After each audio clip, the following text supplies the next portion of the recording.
AfCFTA ICOYACA and support by International Trade Center, ITC. I'm delivering this speech on behalf of the AfCFTA Secretary General, His Excellency Kellen Mene, who would have wished to be with you today to celebrate this Youth Day, but due to other engagement, he was not able to make it.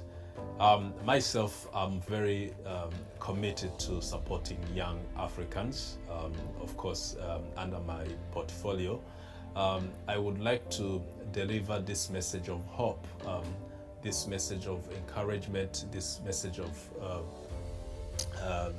urge the young Africans to take full ownership of the AfCFTA. As we celebrate the first day, the first AfCFTA Youth Day on the continent, I would like to remind young Africans that AfCFTA is meant for you. AfCFTA is for the future, as is for other trade agreements. The agreement has been negotiated by governments. It has been negotiated by senior officials who are in their 50s, in their 60s. But when it comes to its implementation, we are looking to you guys who are in your 20s, in your 30s, because the agreement is going to enter into force and it is going to be fully operationalized in the next 5 to 10 years. So you can look at the opportunities which you have to start preparing for today.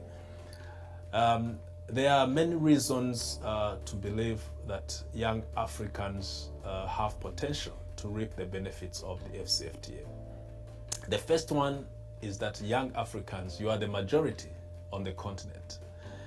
The continent of 1.3 billion people count for more than 70% who are under 30, who are young, who are in the category of youth. So the AfCFTA, which provides opportunities for the continent, is going to benefit mainly young people. It is going to benefit you. I would like to encourage all of you to scrutinize, to look into the AfCFTA agreement, to look into the AfCFTA opportunities and see what is it for you, what is it in for you in your respective areas, whether you are working on IT, whether you are doing cross-border trade, whether you are running a small and medium enterprise, or whether you are involved in agriculture, or whether you are providing financial services or transport services. All of you can find opportunities within the AfCFTA. The AfCFTA is coming in to address specific challenges that young Africans face when they do business and when they trade across border. There will be a protocol that is dedicated to women and youth in trade. As you recall, in September this year, we had the first ever conference on women and youth in trade, which took place in Dar es Salaam. During that conference, we have been able to interact with young entrepreneurs, with women who are doing business. We have been able to listen to them, to listen to the challenges that they face when they trade across border. And the protocol on AfCFTA women and youth in trade is going to come in to address those challenges. Some of the challenges that we are already aware of are related to access to finance, access to adequate skills, issues related to regulatory frameworks, issues related to cumbersome administrative procedures, issues related to non-tariff barriers, but also issues related to limited access to assets. When young entrepreneurs want to get a loan, for example, in a bank, some of them will not have the asset that they can present as a guarantee. So the issue of having access to collateral to have credit is there. So the agreement is going to create opportunities in a way that there will be facilities, there will be schemes that will allow young entrepreneurs to access finance, but there will also be specific programs that will address all those challenges that you face when you do your cross-border trade, when you do your cross-border investment. The agreement is for everyone. The agreement is for all of us.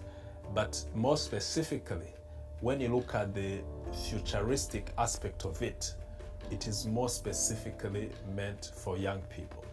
But also when you look at the numbers, it's more specifically meant for young people who are the majority of Africa's population. That's the message number one. The message number two, I think and I believe, if we have to make AfCFTA successful, then we have to make sure that we include everyone. The inclusiveness is very important. We have to make sure that wherever you are operating, whether you are in agriculture, you are in services, whether you are operating a factory, we have to make sure that you see your benefits, that you are integrated in the regional value chain of the continent. And this is going to only happen through specific tailor-made programs that will be designed to support young entrepreneurs. I would like to encourage all of you as we celebrate this Youth Day to think about projects, to think about ideas, to think about your future involvement in the AfCFTA. Let me just give you this favorite anecdote that just came to my mind.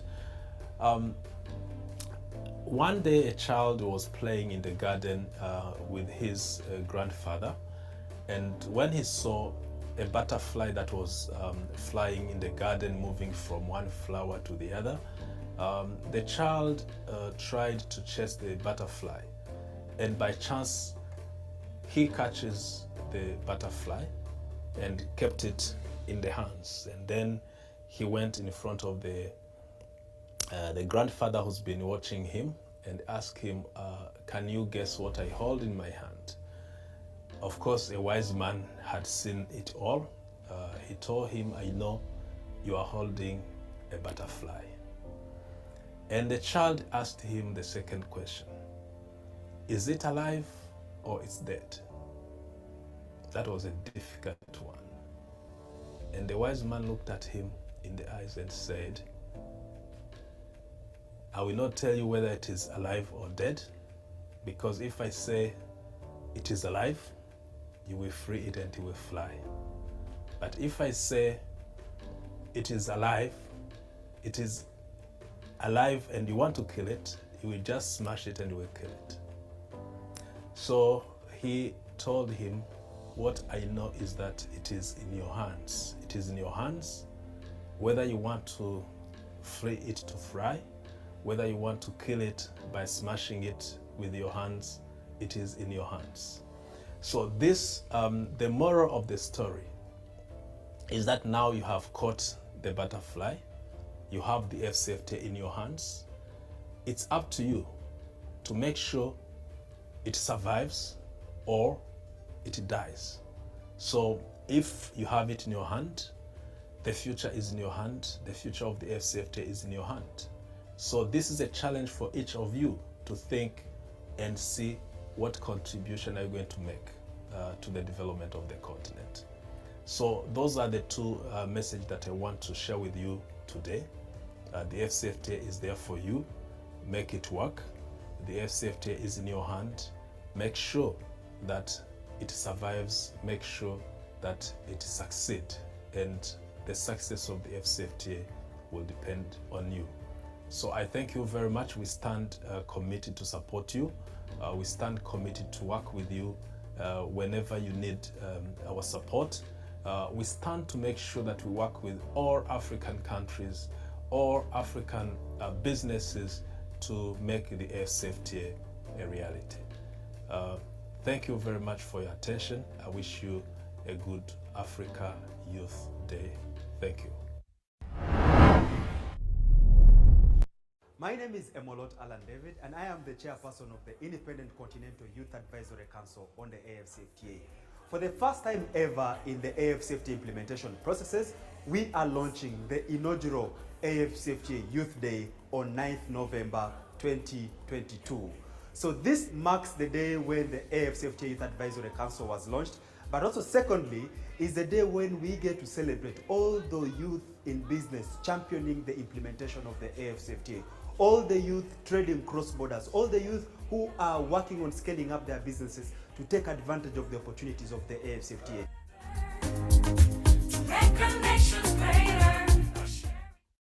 Your Excellencies, distinguished guests, ladies and gentlemen, and youth, the future of Africa. Good morning and welcome to you all. We're here to celebrate not only the first ever AfCFTA Youth Day, but also the first anniversary of the Independent Continental Youth Advisory Council on the AfCFTA. Today, the youth are in the driving seat. It is up to you, young people, to come up with the solutions on how to deliver on the trade and industrialization aspirations in the AU Agenda for 2063, the Africa we want. You are the continent's richest resource, full of innovative ideas to harness the full potential of the AfCFTA. It's not an easy road ahead, I know. At one point, I too was an active participant in youth dialogues and platforms. And it's true that oftentimes young people don't have a seat at the table that matter. But I truly believe that youth must be the drivers of transformation, growth, and prosperity. And this requires a helping hand. Since taking office, I have made a conscious decision to expand the ITC Youth and Trade Initiative to position the young people we work with as a competitive force for the future. At ITC, we provide tools to support entrepreneurship and job creation. We work with market partners, incubators, and vocational training organizations to extend our reach and impact. Our online community of young entrepreneurs, called the YAY community, offers mentoring, capacity building, and networking opportunities. We at ITC are committed to supporting networks of young Africans all across the continent. This is why last year we launched our One Trade Africa initiative with the goal of empowering African small businesses, women, and young entrepreneurs to take full advantage of the AfCFTA. Tomorrow, the East African Business Council, with support from our One Trade Africa initiative, will launch an online platform to support women and youth through the AfCFTA called My East African Soko. We hope that the platform will go a long way to support the work of women and young entrepreneurs. As I conclude, I would like to thank the government of Uganda for hosting this event and the Youth Advisory Council for coordinating this event. Let me leave you with this thought. Young people, today you have an unparalleled opportunity to influence the trade and industrialization landscape in Africa. The views you share will be presented as the youth position at the AU Industrialization Summit in Niger later this month.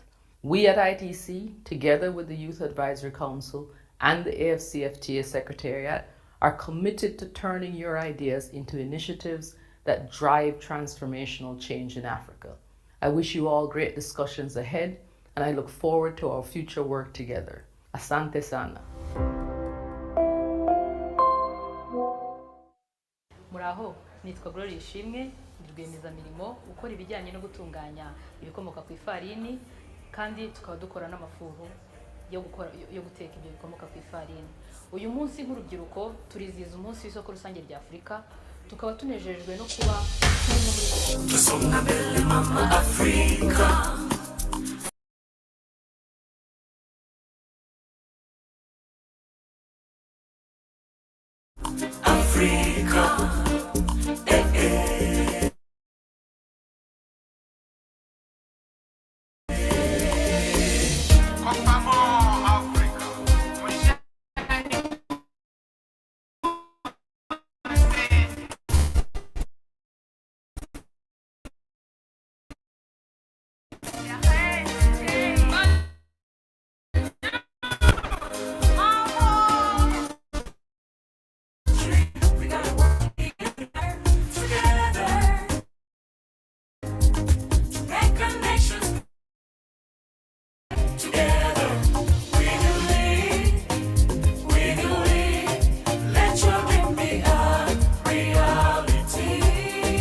young men and women, with the pillars, with the future, here we are, let's join together. ability to change communities with love, with peace, to respond to how I need, to call for unity. Africa, hear me cry, never leave me alone. As I see light in a brighter future, let's join hands for youth and women. Let's join hands for youth and women. I lead, we lead together. So you lead, I lead, we lead together. We will lead, we will lead. Let your dream be a reality. We will lead, let your dream be a reality. Yeah, vijana wa Afrika wote waungana, vijana he, vijana ha, kutoka mashariki, magharibi, kaskazini na kusini, hata na kati, twaja pamoja ili tufanye nini? So you lead, I lead, we lead together. So you lead, I lead, we lead together. We will lead, let your dream be a reality. We will lead, let your dream be a reality.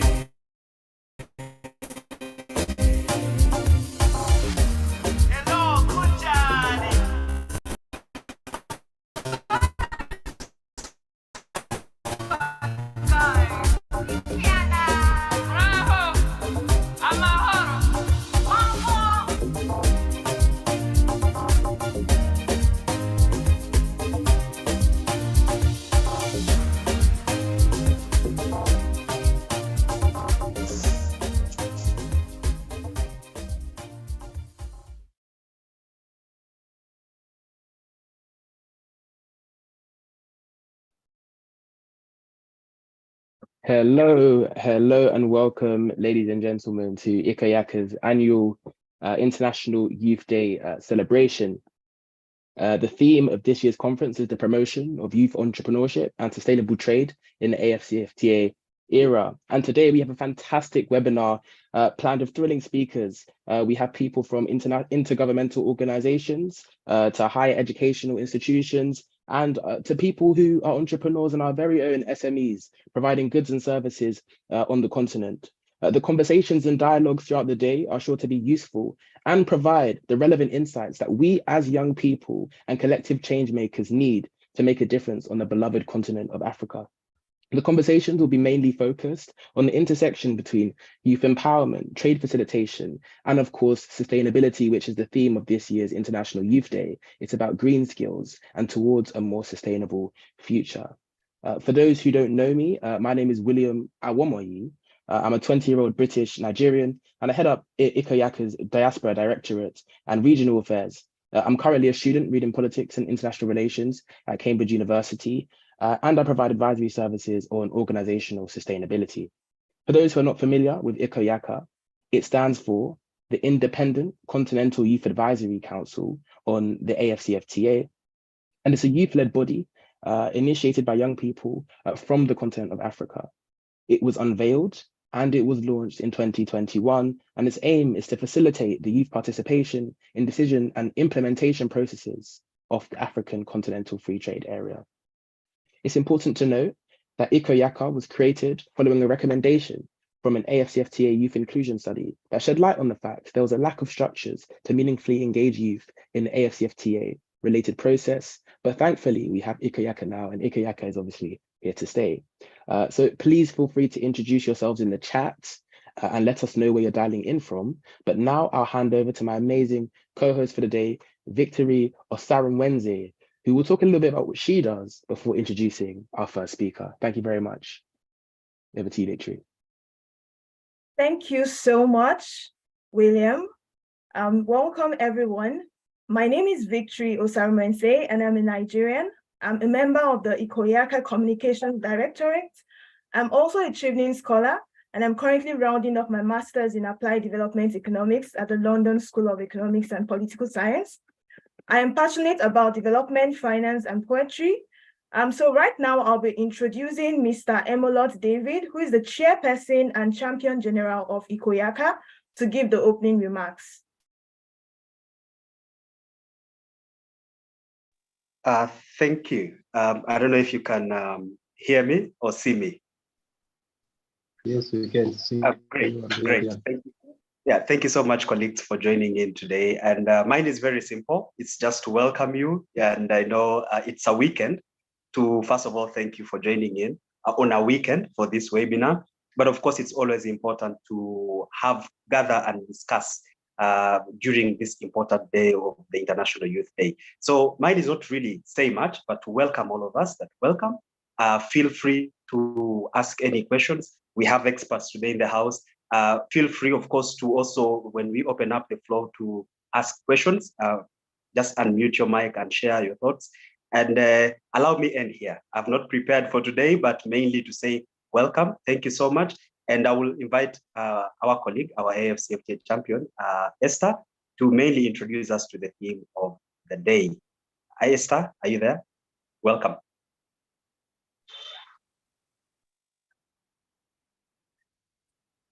Hello, Chairperson. Thank you very much for that warm welcome. Hello, fellow young people, and happy International Youth Day. I'm from Namibia. Really, my role today is just to introduce the theme of the panel, and thank you so much also to the wonderful moderators for this wonderful opportunity. And yes, let's get into it.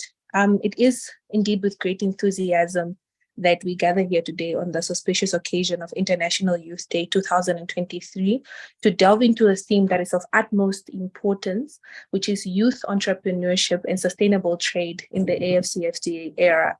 As we stand on the edge of a new economic dawn for Africa with the African Continental Free Trade, it is paramount that we harness the dynamism, creativity, and potential of our youth to drive sustainable economic growth and development across our continent. The AfCFTA, as an initiative that is poised to reshape the trade landscape of Africa, and it has presented unprecedented economic opportunities for the continent. Its potential to catalyze inclusive and sustainable economic progress is undeniable. And as we align our efforts with this monumental endeavor, we find resonance in the broader global movement towards sustainability, which is rightly captured by this year's International Youth Day theme, which is Green Skills for Youth Towards a Sustainable World. Our gathering here today holds a distinct significance, as it sets the stage for a series of forthcoming events, including the AfCFTA Youth Symposium in Lusaka, Zambia, the AfCFTA Youth Day, the Intra-African Trade Fair, all happening in Cairo, Egypt, and the You Lead Africa Summit in Nairobi, Kenya. All these events are harmoniously intertwined within the celebration of African Youth Month, a time which is dedicated to honoring and uplifting the aspirations of African youth. Now, in a world where interconnectedness is key and sustainable development is non-negotiable, this webinar assumes a pivotal role. Its core objective is to serve as a vessel for the exchange of profound ideas and transformative experiences amongst our youth entrepreneurs and stakeholders. At the heart of our discussion lies the crucial nexus between youth empowerment, sustainable trade practices, and the nurturing of green skills within the overarching frame of the AfCFTA. Now, by embarking on this journey, we aim to underscore the indispensability of sustainable trade practices. As the global community pivots towards eco-consciousness, our youth must be primed to not only navigate, but also to shape the evolving economic landscape. The innovative bedrock of entrepreneurship, when synergized with green skills, becomes an instrument of profound change. And this is one that can steer Africa towards a trajectory of sustainable and inclusive growth. Through this webinar, we are poised to unlock a trove of insights, strategies, and success stories that will fortify our youth with the tools needed to thrive in the AfCFTA era. We are laying the foundation for a sustainable future by fostering a generation of change makers who are equipped not only with the traditional business acumen, but also with the indispensable knowledge of sustainable practice that resonate with the needs of our time. In conclusion, ladies and gentlemen, as we navigate this dynamic landscape, let us remember that our endeavors are not only confined to this virtual platform. They are inseparably linked to a broader mission, which is one that seeks to empower our youth, invigorate our economies, and shape a future where sustainability and prosperity stand hand in hand. Together, let us embark on this enlightening journey, channeling our collective wisdom and inspiration to a brighter, a greener, and more sustainable Africa within the corridors of the AfCFTA. Thank you very much for your kind attention. Thank you very much, Esther, for that amazing speech. You've really managed to explain what we're going to do here today. We're going to have an amazing conversation. And the idea is that, yes, it's going to touch on this intersectionality between sustainability, between youth empowerment and trade. And I believe there's a lot that we can learn from each other since, we have such a wide base. Just before I introduce the first speaker of today, I just want to run you through the program very quickly. So first, we will have a keynote address. Then that will be followed by a panel discussion, which will be followed by a Q&A session where you have the opportunity to ask any questions that you may have. Then after that, there'll be some case study presentations. And then me and some others will sum up everything at the end. So that's just a program of today. It's going to be an amazing conversation, so please do stay tuned. For now, though, I will introduce the first speaker, and this speaker is Professor Londre Thinier, Professor and Executive Director of the Thunderbird School of Global Management in Washington, D.C., and a Senior Fellow at the Brookings Institution. He's also a Distinguished Fellow at Stanford University, and I'm going to invite him to share his opinions on how we can promote green skills and we can promote sustainable trade in the AfCFTA era. Thank you very much. The floor is now yours, Professor Londre. Hello, everyone. Can you hear me well? Yes, sir, we can. Fantastic. Yes, sir. Excellent. So happy International Youth Day, and I would like to first commend the organizer for this extremely important initiative, and in particular the chairperson, David. So congratulations to the team and to everyone connected. So it is a pleasure to be with you this morning. So let me probably start with a few elements. Between 2015 and 2035, so we'll have about 450 million African will join or will reach the working age population. So that is about it's an extremely important proportion of young people. Out of those young people, only about 25% will have a relative acceptable type of quality jobs. So which means that 3/4 of the young African by 2035 will need probably to create their own jobs unless we have drastic change in the nature of the global economy. And if you have such an important proportion, 75% of young African who will have to either create their own job or live in a very complex context, this means that entrepreneurship is extremely important for the young of Africa, for the young people of the continent. So now let me shift to some of the key opportunities that we have on the continent and connect them with the African continental free trade area. So as you all know, the African continental free trade area is really a phenomenal opportunity for the continent. My research shows that it will contribute to significantly grow manufacturing, industrial development, tourism, intra-African cooperation, among other. And as a matter of fact, by 2050, it will generate more than $16.12 trillion of combined consumer and business spending if successfully implemented. And I'm not the only one very enthusiastic about the African Continental Free Trade Area.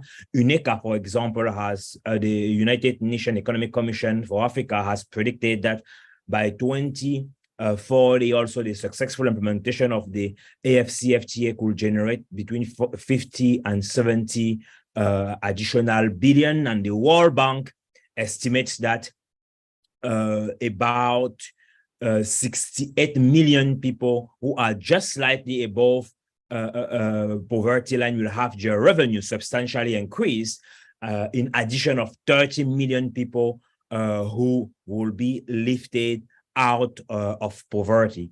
So those dimensions really show why it is so important to have an institution such as the African Continental Free Trade Area. And as a matter of fact, many people have asked me in the past, is the AfCFTA that important?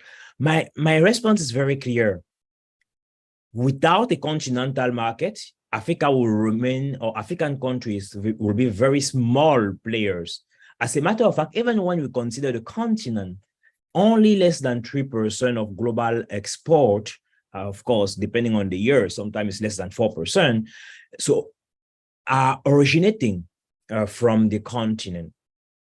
So if you just look at the reference of 2017, intra-African trade represented only 17% of total Africa export, compared to about 59 to 69% with Asia and Europe, respectively. So again, here is to really show the unique value that we have with the AfCFTA by really not just creating a much larger market, about 29 trillion. The potential combined economic output by 2050 could also be about 29 trillion US dollar. Of course, different from what I just mentioned before, the combined consumer and business spending. So those are some of the key dimensions which are important. The AfCFTA really offer this unique opportunity. And now let me shift to some of the specific trend. And probably, as you may have seen, I released recently a couple of books. One, Africa's Fourth Industrial Revolution, and the second and the other book on Unlocking Africa Business Potential. And I identify some key trends why it is extremely important for young people on the continent to take their own, to lead their own destiny. The first trend is the fast population growth. Of course, by 2030, the continent will exceed 1.7 billion people. And those, about 7 countries will have the lion's share of the population. And you can guess them: Nigeria, Ethiopia, Democratic Republic of Congo, Egypt, Tanzania, Kenya, South Africa, among other. Another key trend is also within that fast population growth, more than 50% of the population of the continent will be under 25. So we have a young population which offer both a unique opportunity, but also some challenges, depending as to whether the population will be leveraged. The human capital will be leveraged to achieve the potential. So one reason which makes me enthusiastic about the continent is that the growth of the consumer and business spending, as I mentioned, is not just explained by the growth of the population. It is also explained by the increase of the discretionary income. So what we typically like to call middle class. I'm very prudent about the question of middle class here, simply because so what could be considered people above poverty line are not necessarily in the middle class, because when we have shocks such as COVID-19 or the Ukraine-Russia war, some of them will go below poverty line again. So now some people like to ask me, what are the key sectors where young people could conduct business successfully under the AfCFTA? So the good news is that when we compare over all various sectors in Africa, the growth of those sectors, the profitability of those sectors compared to the rest of the world, in most of the sectors, African countries outperform other economies. So the largest sector by 2030, for example, will include food and beverage. People will need to eat, for example, to drink. So the consumer spending will not be very far from $800 million by then, a substantial increase compared to 2015 or 2017. So other area will also have, which also include housing, healthcare, financial services, telecommunication, hospitality, and recreation. So there are also some countries with the interest of the AfCFTA and of doing business under the AfCFTA is that in the past, many of the entrepreneurs will focus on the largest countries, such as Nigeria, Egypt, and South Africa. But with the AfCFTA, investing in a given country will allow to leverage the continental market. Now, if I also speak about the business-to-business spending, because I first spoke about the B2C, the business-to-consumer spending. But now if I speak about the business-to-business spending, so the largest sectors will also include agriculture and agri-processing, manufacturing, construction, utilities and transportation, wholesales and retails, banking, and insurance. So those are some of the key factors. And as a matter of fact, if you only identify agriculture and agri-processing, manufacturing, construction, and utilities, those sectors will already represent more than 50% of the spending, of the business spending. So extremely important too. So those are three trends. So I spoke about the population growth, the consumer spending is a second trend, the business-to-business spending as a third trend. The fourth trend, which is also extremely important for young people, for young entrepreneurship and sustainable trade, is related to the fast urbanization that we have on the continent. So, for example, the continent will shift from 6 to 17 cities of more than 5 million inhabitants, in addition to shifting from 3 to 5 cities of more than 10 million inhabitants. So, it's inhabitants. So it's important to think when doing business, not just about the countries, but also to think about a city approach. For example, Lagos will have a larger population than Lagos, Cairo, or Kinshasa, than some countries combined. So it's important to think about it.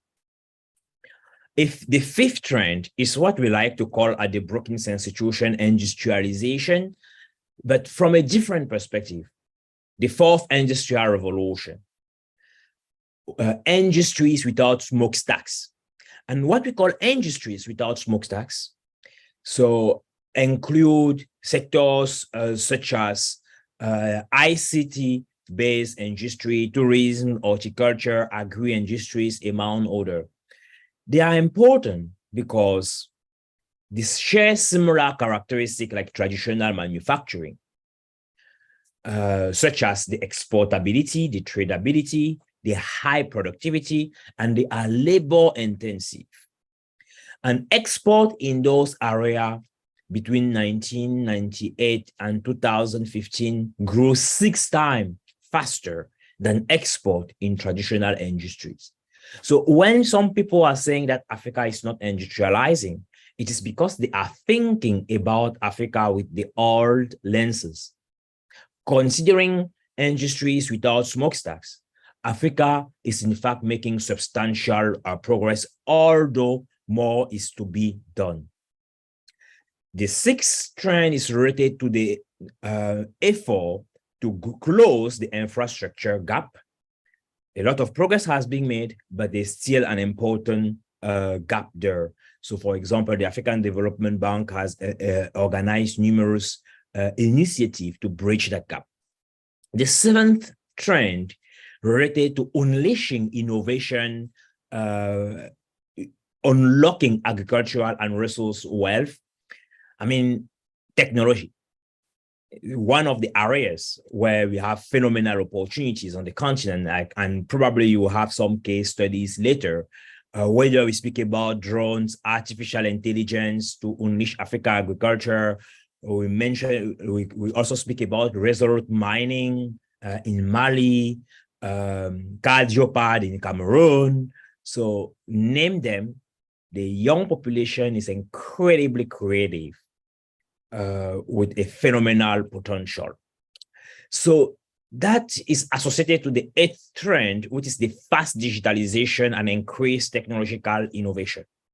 New York City had more mobile phone subscribers than the entire continent in Africa in the 90s. And now the continent has more mobile phone subscribers than twice the population of the United States.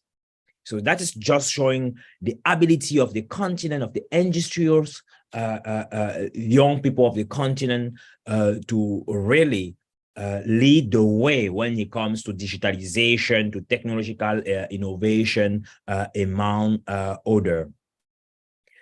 The ninth trend, which makes me also hopeful, is that the young people on the continent are driving accountability. They are supporting accountable governance, and much more than in the past. They want to have a say in your own destiny. So, which is an extremely important path to also improve entrepreneurship, to also improve sustainability. And I will add to this as 10th trend, the relatively improving business environment. Of course, we still have numerous challenges on the continent, but the ease of doing business, when they were still releasing annual report, they will start with an improved version of it after pausing for a few years. Many of the African countries were outperforming the rest of the world when it was coming. Many of the African countries were in the top 5, top 10 better reformer in terms of ease of doing business. One of the things which is also very promising in terms of improving business environment, so which could be the 11th trend, is that when we look, a survey which was conducted, the Entrepreneurship Perception Survey per region, comparing Central Asia, Eastern and Central Europe, Latin America, the Middle East and North Africa, South Asia, East and Southeast Asia, and Sub-Saharan Africa. When you look at those regions and you survey them, in terms of perceived opportunity, Sub-Saharan Africa outperform all the other regions. In terms of perceived capability, it is the same. Failure, the fear of failure, of course, Latin America is outperforming. And for entrepreneurial intention rate, you have a top performance for both the MENA, Middle East and North Africa, and Sub-Saharan Africa. But if you also speak about the total early stage entrepreneurial activities or the high status of successful entrepreneurs, the entrepreneurship as a good career choice, Africa or Sub-Saharan African countries will outperform all the other regions in the world. So that's another key dimensions. So we really have the mindset, and things start with the mindset. The young on the continent have the mindset to outperform. I will finish with a couple or with 2 or 3 key trends.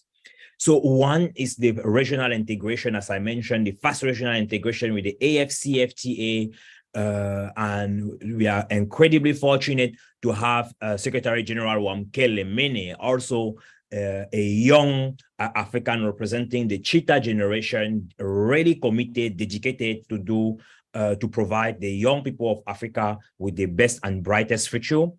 So again, here we have a great leadership to accelerate regional integration. The 13th trend, I mean, is the diaspora. how can young people on the continent be collaborating and working with the diaspora to really unlock the potential for technology transfer, to also serve as the diplomat, the ambassadors, the investors, among others. So working with the diaspora is so critical. And as a matter of fact, remittances are a large and stable source of external financing. So how can we redirect part of those remittances from consumption to investment, to productive activities? And the final point that I want to mention in terms of key trends is really related to the rise of global partnerships. Africa now has many more partners, the competition that we have, whether between the United States, China, Turkey, the European Union, India, Indonesia, Brazil, among other players. As a matter of fact, competition is better for the continent, for Africa, the continent of Africa and the young people of Africa, because they offer more opportunities to address some of those successes and to leverage various partnerships, various resources to unlock the potential. Of course, I can also speak about some of the challenges that the young people are facing on the continent, whether we speak about financing, the lack of knowledge in strategic management, the poor financial management, among others, sometimes the political risk, climate risk. Or one of the things that I would say is that many of the challenges faced by the continent also represent phenomenal opportunity. I can't keep speaking for hours. I typically will deliver sessions, sometimes executive session to senior leader at the ministerial level and so on, sometimes for days. But I want this to be a conversation. I just wanted to provide very quick key trends to have to further continue in terms of conversation. So let me give the floor back to our incredibly fabulous moderator. Thank you so much to Professor Landry. That was such a comprehensive overview. I think that you highlighted so many key points. First of all, emphasizing the importance of entrepreneurship and the potential impact of the AfCFTA, and then taking us through key recent trends that prove to us that this is really an opportunity for the youth to take their place on the continent. Some of the key trends are the rise in global partnership, rise in accountability, population, and the innovative mindset of the youth. So indeed, I am convinced, and I believe that every single one on this platform is also convinced that it is our time, in fact, as youths, that we have the mindset to take our place and run with this opportunity. So I just want to thank you, Professor Landry, once again for taking time out of your busy schedule to attend this webinar, and we really appreciate your presence. So right after this, we'll be moving into the panel session. But before that, I would just like to remind our audience to ensure that you jot down your questions, make it brief, because we are going to have a Q&A session right after the panel discussion. So let me just introduce the panel discussion. So today, we find ourselves at the crossroads of innovation, sustainability, and economic growth, brought together by the transformative potential of the AfCFTA.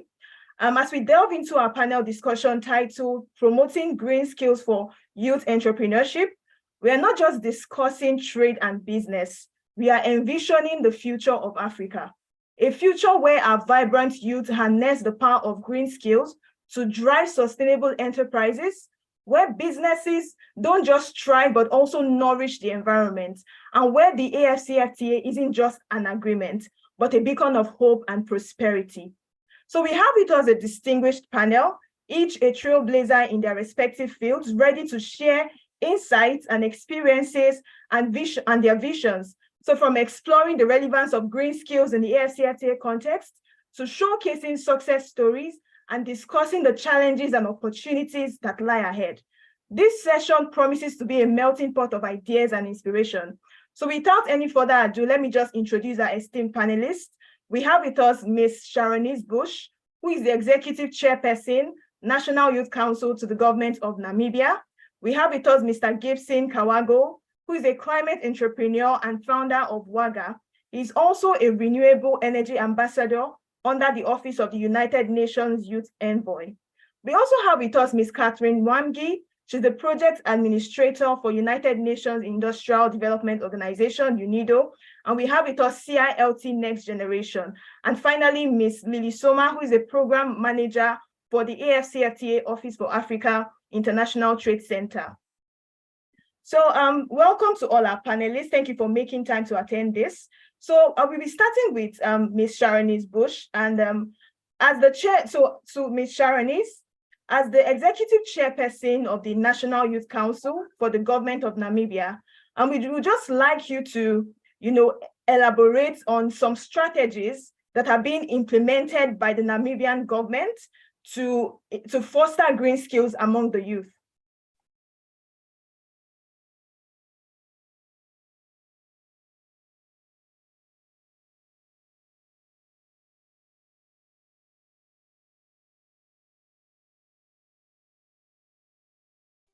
Yeah, so I don't think that Sharonese is here, but I guess we can move on to the next question, Victory, Okay. and we'll get her later. Okay, thank you for that. Also, please, is Mr. Gibson in the house? Yes, I am here. Okay, thank you so much. So we'll just move over to you. So as being that you're a climate entrepreneur and also a renewable energy ambassador for the UN Youth Envoy, can you share with us, how do you see the intersection of green skills and entrepreneurship in the context of climate change? And maybe just share some insights from your journey building WAGA, and how you've been able to, apply the green skills to your business model. I believe that we all have a lot to learn from you. Thank you so much. I'm very grateful for this wonderful opportunity. We were sitting down in a place and we found there was a baby boy who was born. He tried to struggle to look around the environment, trying to identify different things that he could do, but found nothing because he could not move from one place to another. Then he was trying, and at least the mom tried to give him some food he could eat, and at some point he could start walking from one place to another. But that young boy could not carry heavy loads, could not carry something from one place to another. But he had a dream, or he had a wish to push things around, to arrange and organize the way he wanted them to be. But the mom also could not do anything because the mom could not give that baby boy bones to be able to carry those heavy loads. So the boy kept on struggling day and night, and grew up. At some point, he could be able to arrange things as he wanted, but he had a dream to start digging and mining to find what is under the underground. He had the energy, but he did not have the machines and the equipment to do that. So he went to school, started studying, getting some knowledge on how to extract stuff, and realized that he did not only need human power, but he also needed machines to do heavy loads. So you cannot be as strong as possible to be able to dig using your body and hands. Then time went, he got to university. Then from there, he started learning on how he could transform what he had been studying from when he was young to when he was old. Then he found out that teamwork is very important. Then he started teaming up with different people, working together at the university level, trying out to do some mining, but still he found out that he needed capital. Then from there, he found out that a place where he was staying could not get that capital.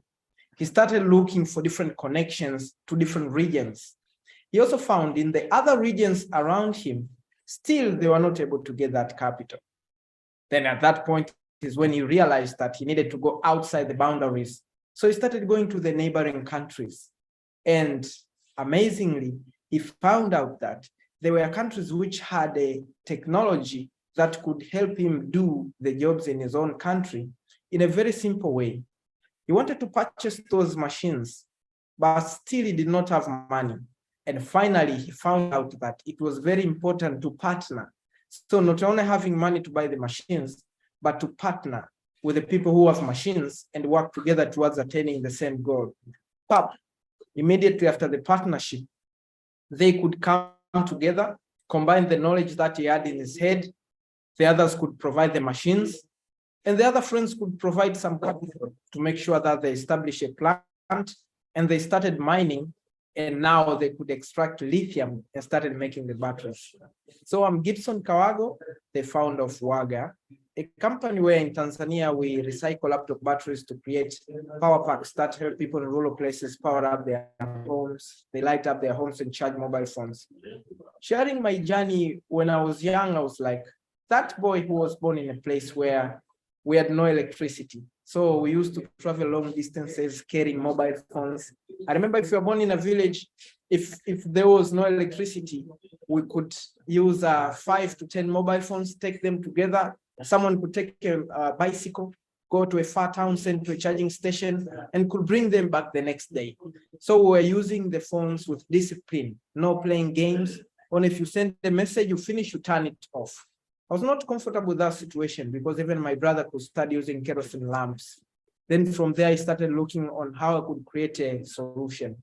We had no equipment, so I could go to dump places, pick up some electronics, pick up some batteries, put them together, and try to create a power bank. And finally, I succeeded to make my first power bank, which was solar powered. But sadly enough, that power bank could not power a mobile phone, but it could just display that the mobile phone is charging. So if you plug in your mobile phone like this, you can just see that the mobile phone is charging, but you cannot move from 1% to another. Then from there, I found out that I needed to advance my skills and study more on the batteries. So I had a passion to make the power banks, but still I had to go and improve my knowledge to how to make the power banks. Then I went to Udemy, to Coursera. Then I found out there are courses which, if I can study for free, I don't need to pay. But if I want the certificate, I pay.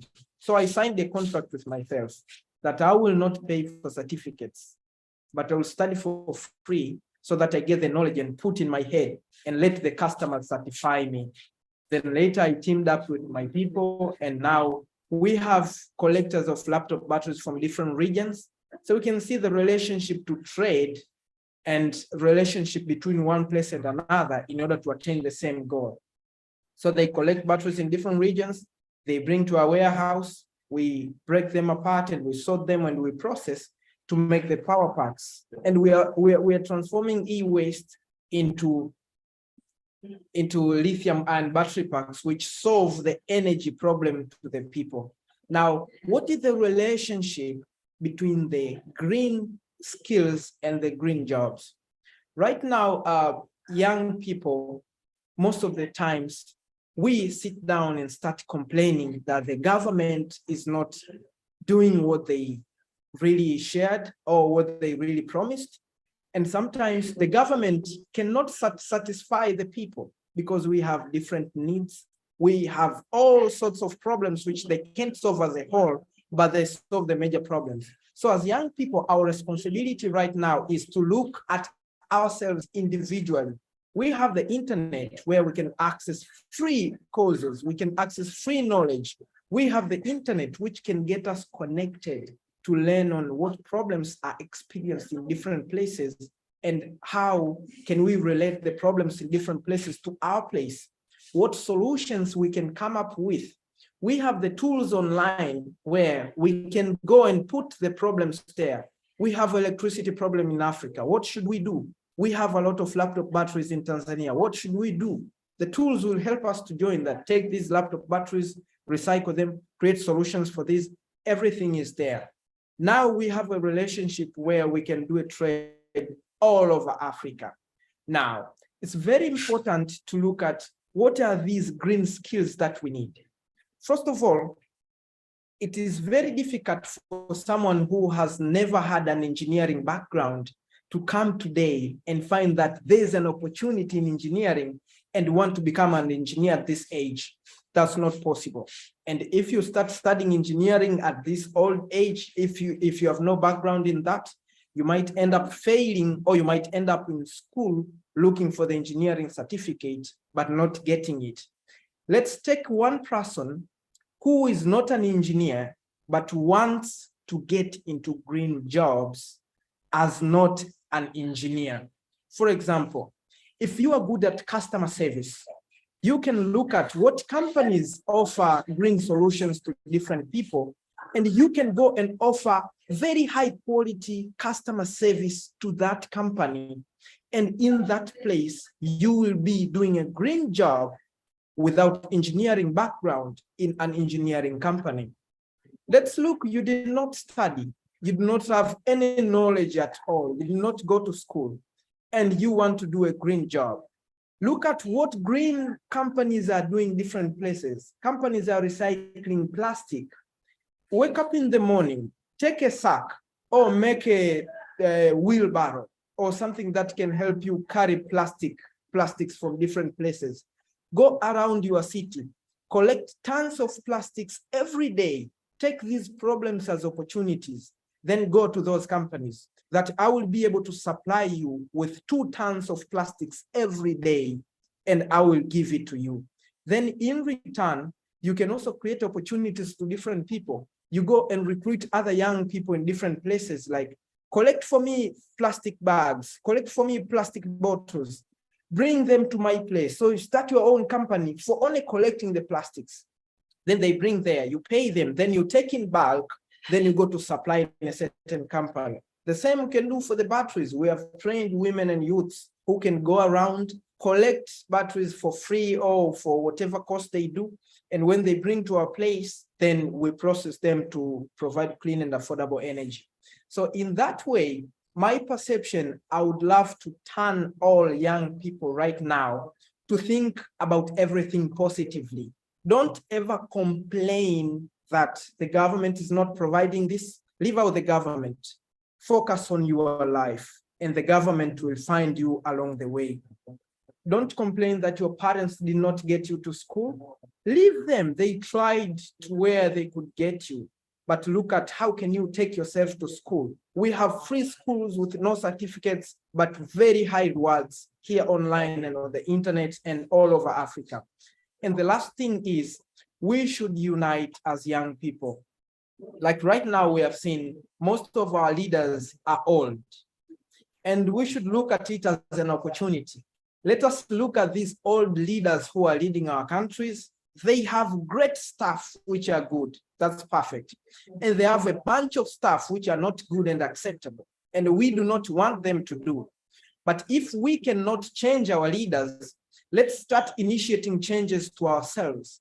That time when we get that old, or at this young age, when we get that opportunity, we get to that position, we will make sure that we implement A, B, and C, take the good things from our past leaders, then take off all the bad things, then put now all the new skills that we have as young leaders. If we combine the two, there is where we're going to change the nation. Thank you so much. And as young people, let us change the nation, let us change our houses, and let us change the continent. Thank you. Thank you so much, Gibson, for that amazing story. It's always a pleasure to just to be in the same room and just, you know, hear the type of things that you're doing on the continent. It's very inspirational, not just for me in the diaspora, but I'm sure for everyone here. And specifically when you talk about, I guess, renewable energy and like battery technology, that is something that lots of companies at the moment are looking into as we move towards a more renewable, sustainable world. It's very, very important that we can, you know, create the right battery technology so that we can store energy and electricity. So it's really, really cool stuff that you're doing there. And one more thing I'd like to add that I loved about your presentation was just you speaking to the fact that we're all collective agents as young people, and we all have the power and the ability to do something. It doesn't mean that you have to have control of the whole supply chain or something, but anywhere you sort of see a problem, I guess being an entrepreneur is just solving problems, and there's lots of problems, and so there should be lots of people to solve them. I guess I'll move on now to the next speaker, Miss Catherine Mwangi, the project administrator for the United Nations Industrial Development Organization. Very happy to have you and welcome you to the stage. Yeah, I would just have a question for you in regards to what you think some of the challenges and opportunities for youth entrepreneurs in this era of sustainable trade are. And then I guess a second question is just how important do you think industrial development is to the facilitation of intra-African trade? Thank you very much. Yes, thank you very much. I don't know if you can hear me or Yep, see me. we can hear you and see Okay, you. okay, perfect. Yes, thank you very much. First of all, I would like to thank the Youth Advisory Council for organizing this very important webinar on marketing, on making the marking the Youth Day celebrations. I'd like to first of all note that the theme of the event, which is youth entrepreneurship and sustainable trade in the AfCFTA era, presents really a great opportunity to deliberate on how to empower African youths with the necessary skills and knowledge to contribute to inclusive and sustainable development within the context of the African Continental Free Trade Area. As the distinguished speaker, Professor Landry, has already mentioned, I would like to recall and add that intra-African trade stands at just approximately 14.4% of total African exports. And we see that research has shown that the AfCFTA has the ability to boost intra-African trade by about 33% and cut the continent's trade deficit by 51%. Now, these are very positive projections, but we have to take concrete steps to make sure that this is going to be realized.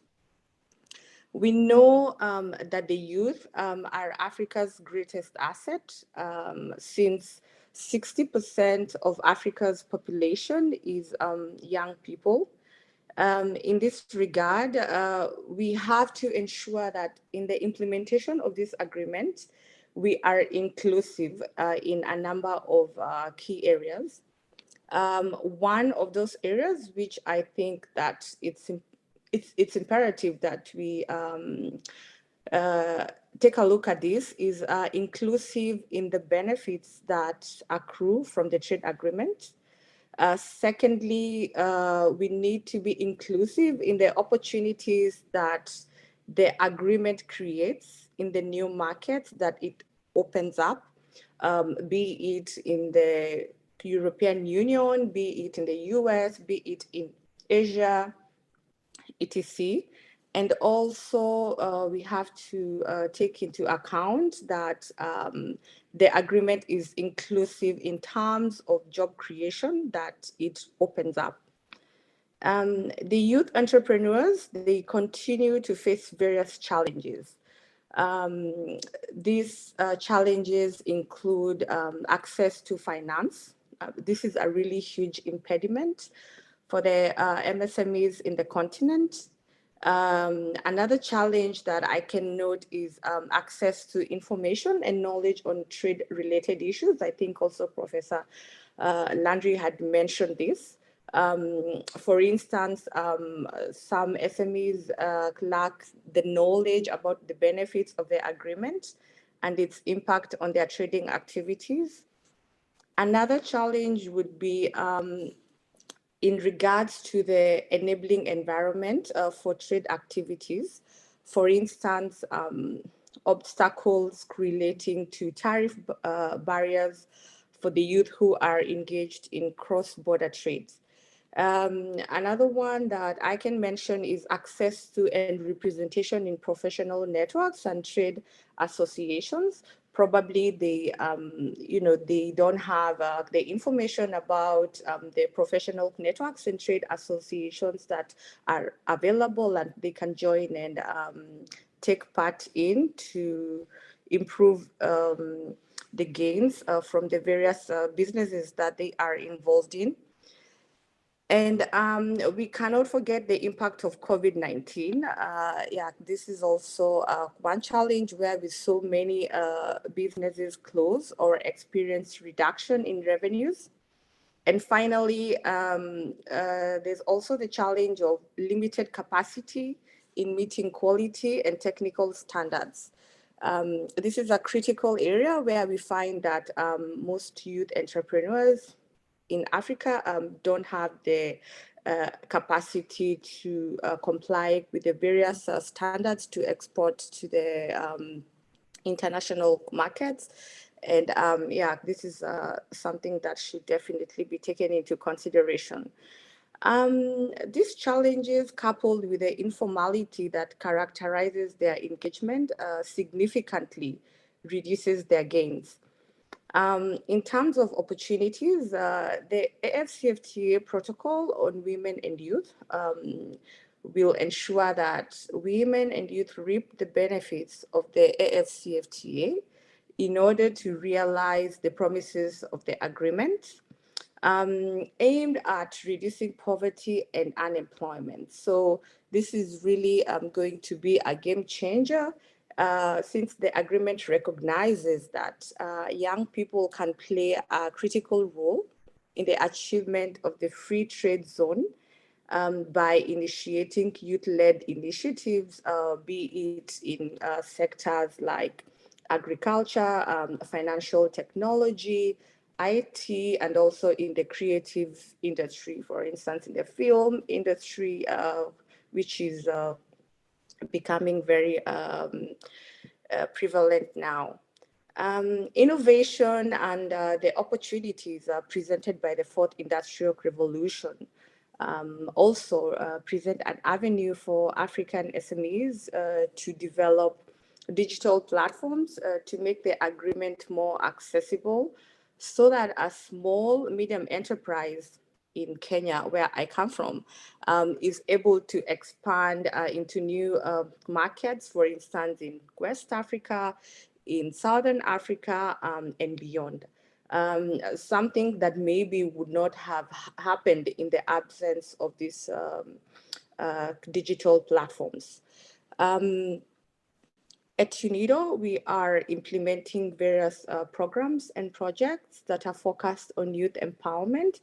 For instance, the Opportunities for Youth in Africa program, which is aimed at accelerating job creation and entrepreneurship in agriculture and agribusiness.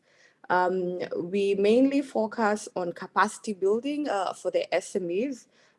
We focus on incubation centers, facilitating market access, and working in inclusive value chains with high job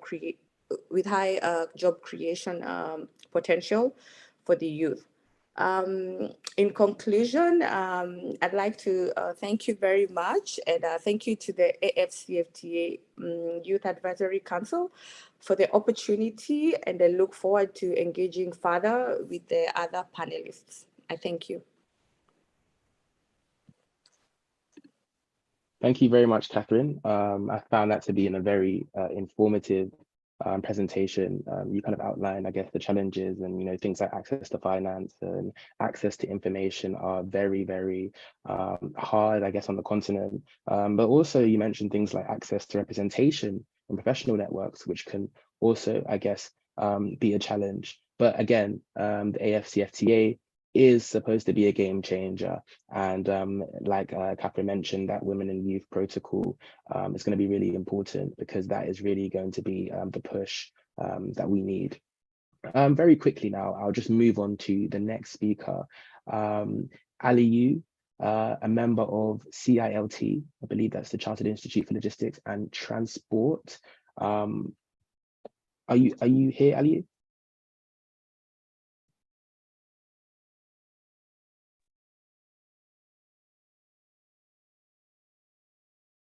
I'll give you about a minute or so. If not, then we'll just move on to the next speaker.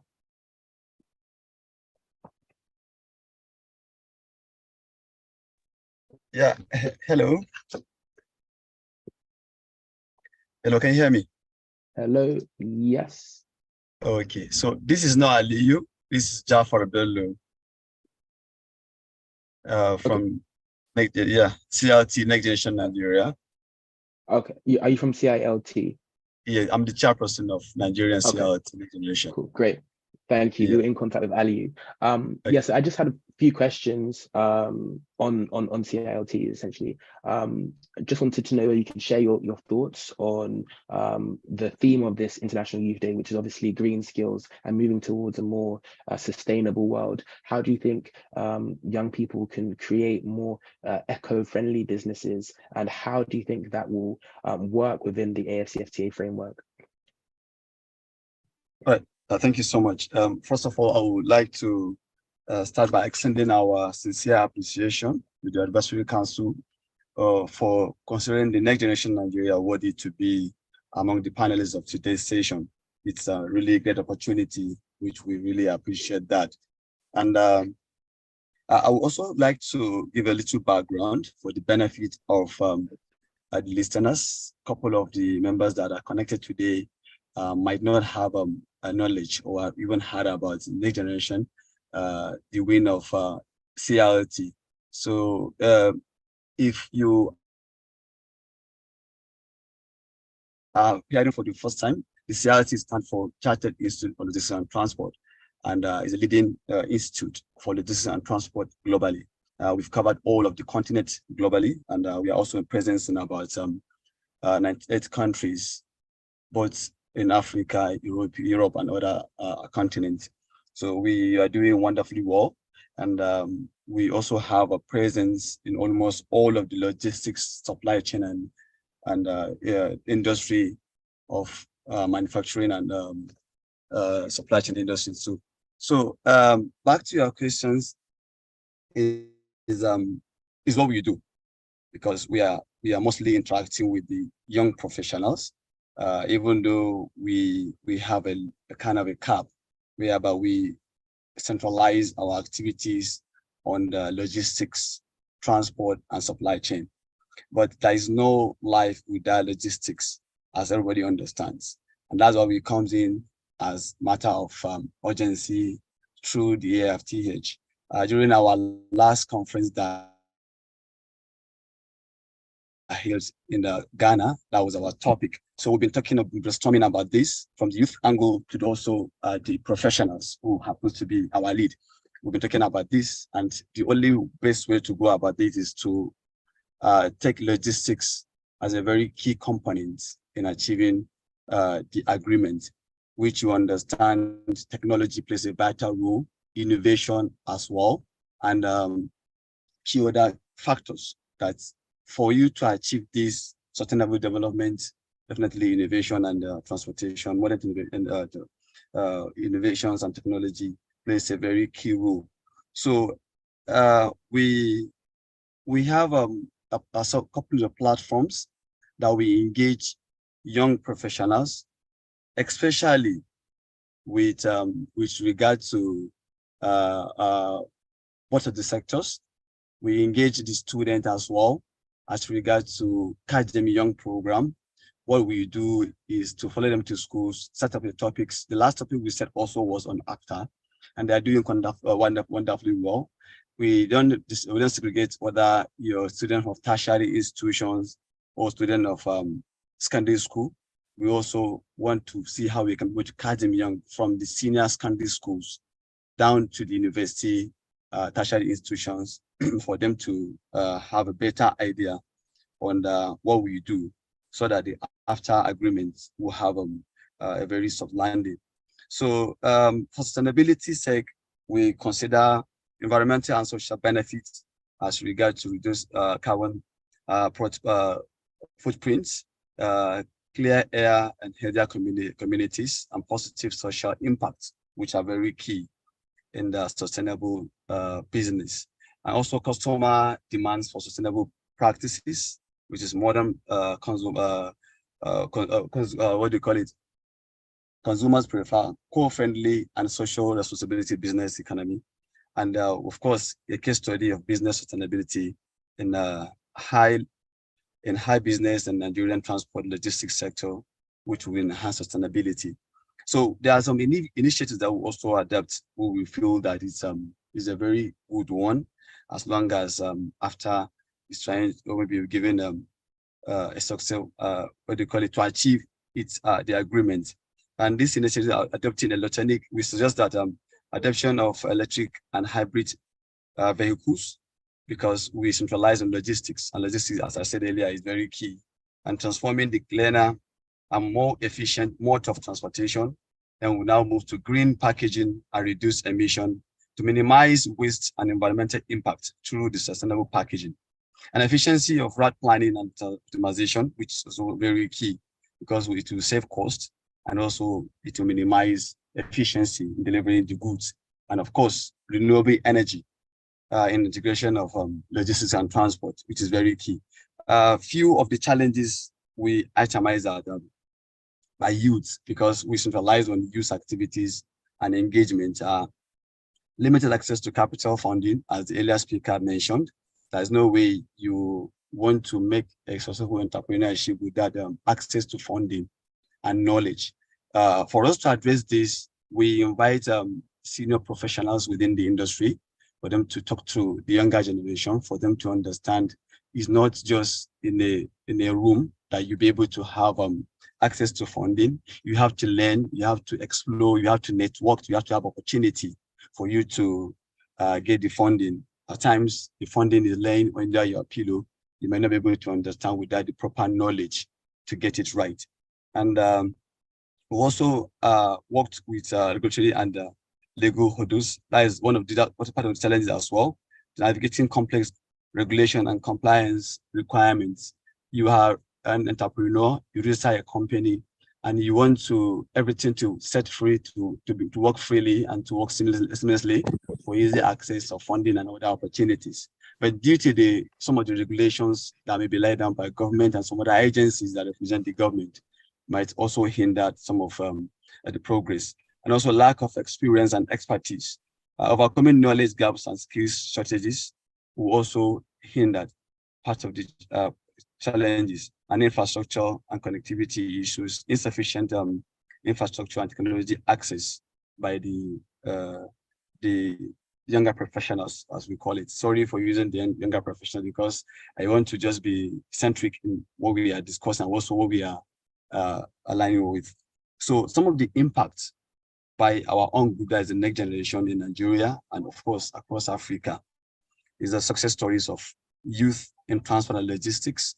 Just recently, one of our members, who happened to be the co-founder of Lucid Africa in Nigeria, that centralizes in logistics and transport. They are highly innovative and they've been doing quite wonderfully, especially in Lagos, with a high number of opportunities. And the advisory body come up with the CLT Advisory Council now come up with an award, whereby you set up for the younger generation, you make your presentation, you display your talent. At the end, you win an award. We've won an award from Nigeria, one of us from the younger generation won the award. And it's one of the turning points whereby we celebrate with that.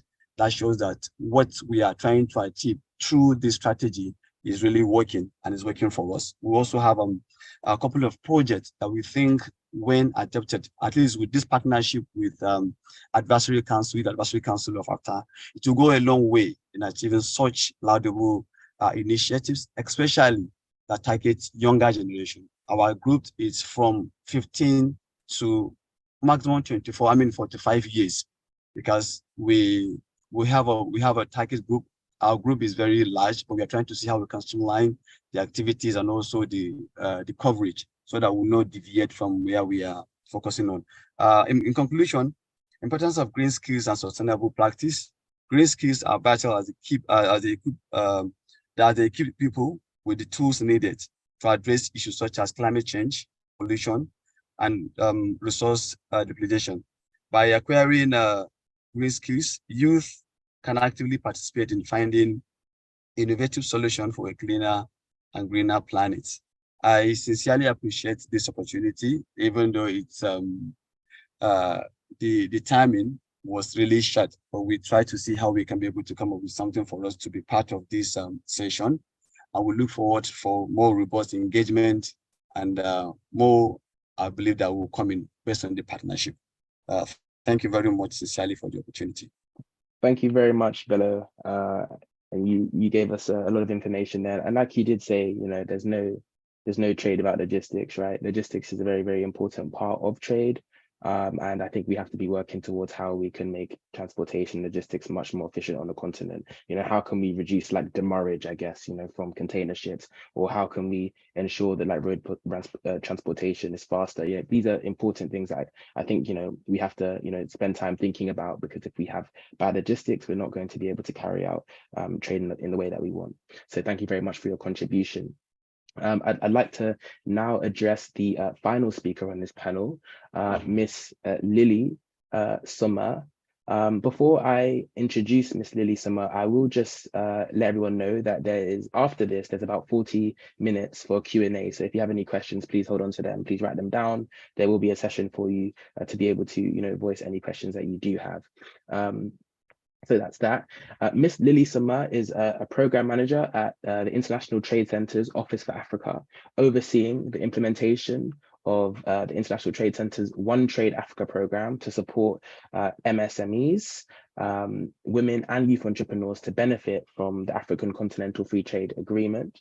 Lily was a previously trade policy expert at the United Nations Economic Commission for Africa, UNECA, where she managed the African Trade Policy Centre's work programs on trade facilitation, informal cross-border trade, standards, and the nexus between trade and climate change, gender, and human rights.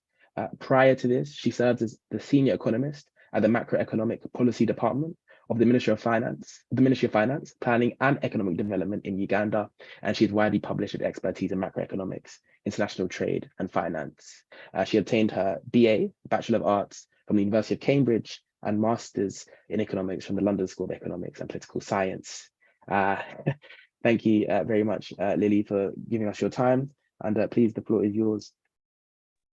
Thank you, William, and good afternoon, everyone, and happy International Youth Day to you all. First of all, thank you to ICAYACA for inviting us, the International Trade Centre, to be part of this dynamic program for the day. I'm always very, very impressed with ICAYACA's mobilization and convening powers, and I think it's very evident with the numbers online today. The theme of sustainable trade in the AfCFTA era, I think, is very, very important. It's not only timely, but it's a topic of critical importance for the youth. The rights of current and future youth generations are central to the climate change debate, and youth entrepreneurs can and really must be the drivers of green tech induced sustainable trade under the AfCFTA. So I do have some slides for today. My presentation will focus around what does the AfCFTA mean for green trade and youth entrepreneurship. And I've divided the presentation into two parts. So the first part will just provide an introduction to ITC's initiatives and programs to support green trade and youth entrepreneurship in Africa. And then the second part, perhaps even more interesting for you, will be on the implications of the AfCFTA for delivering on Africa's green agenda. And I think that's pretty much the theme that we're looking at today. So to kick off with part one, for those of you who may not be aware who we are at the International Trade Centre, we are a joint agency of the United Nations and the World Trade Organization with a very unique mandate to connect micro, small and medium enterprises to international markets. We can forward. Perfect, thank you. And we do this through 4 core services. So firstly, through working directly with businesses to improve MSME firm level capacities to trade. Secondly, through creating a more supportive business ecosystem for small businesses. So we work very closely with business support organizations and women and youth associations such as ICAYACA to multiply our impact on the ground. And then thirdly, at the policy level, we assist governments to build a conducive business environment. And then thirdly, intelligence. So improving business, trade, and market intelligence. We do have a suite of trade and market intelligence platforms and tools hosted at ITC, which provide information needed for businesses to make informed decisions on which exports to prioritize, which suppliers to approach, and which markets to target. Next slide, please. So we really place environmental sustainability at the heart of competitiveness and what we do at ITC.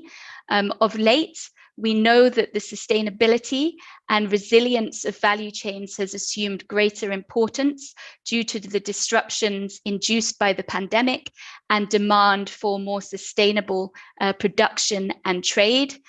Climate change, biodiversity loss, and pollution are posing an unprecedented threat to livelihoods, health, and societies.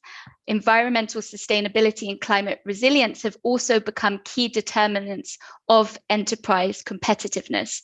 So at ITC, we're also adjusting to the times. A top priority is to intensify our efforts to support small businesses to adapt to environmental risks and realize opportunities in sustainable markets. Our interventions focus on sectors with the greatest potential for achieving the goal of sustainability, and these include agriculture, forestry, digital and technology-related services, and eco-tourism. Next slide, please. So this slide just summarizes the critical interventions we have to promote green trade under our four core services. So firstly, in terms of our support directly to small businesses, we work to help businesses to adopt sustainable packaging and waste reduction processes. Young entrepreneurs going green. So we have a dedicated program for young ecopreneurs. Sustainable finance for SMEs. I think Gibson spoke a lot about access to capital. This is also central to what we do. And we also have a climate resilience coaching program. At the business ecosystem level, we've developed Green to Compete hubs, and I'll speak to this later. In our work with business support organizations, we work with BSOs to see how they can mainstream sustainability into all of their activities, and also advocacy practices for sustainable trade. At the policy level, we work very closely with governments to develop green trade strategies and with border authorities in greening cross-border trade and procedures. And then finally, when it comes to trade market intelligence, we've developed a sustainability map and gateway, again, which I'll speak to later. We have a dedicated e-learning platform for sustainability hosted by our SME Trade Academy. So if you want to learn how to go green, the theme today is green skills, you can access these resources on our SME Trade Academy, and also all of the surveys that we now execute integrate environmental considerations across the board. Next slide, please. So youth is also a critical priority for us at ITC. We do have a dedicated youth and trade program to promote youth entrepreneurship, and we work with young people to develop their business and employability skills. One thing we have done that has been very, very impactful is the development of our Yay community. So this is a platform to offer mentoring, capacity building, networking, and an amplified voice for youth to achieve their economic success.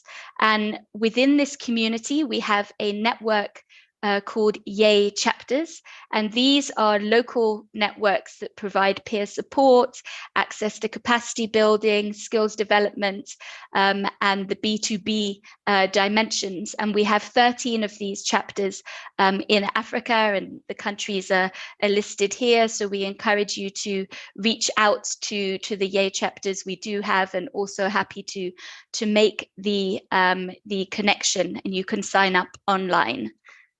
Next slide, please. So I think of interest to the conversation today around the AfCFTA.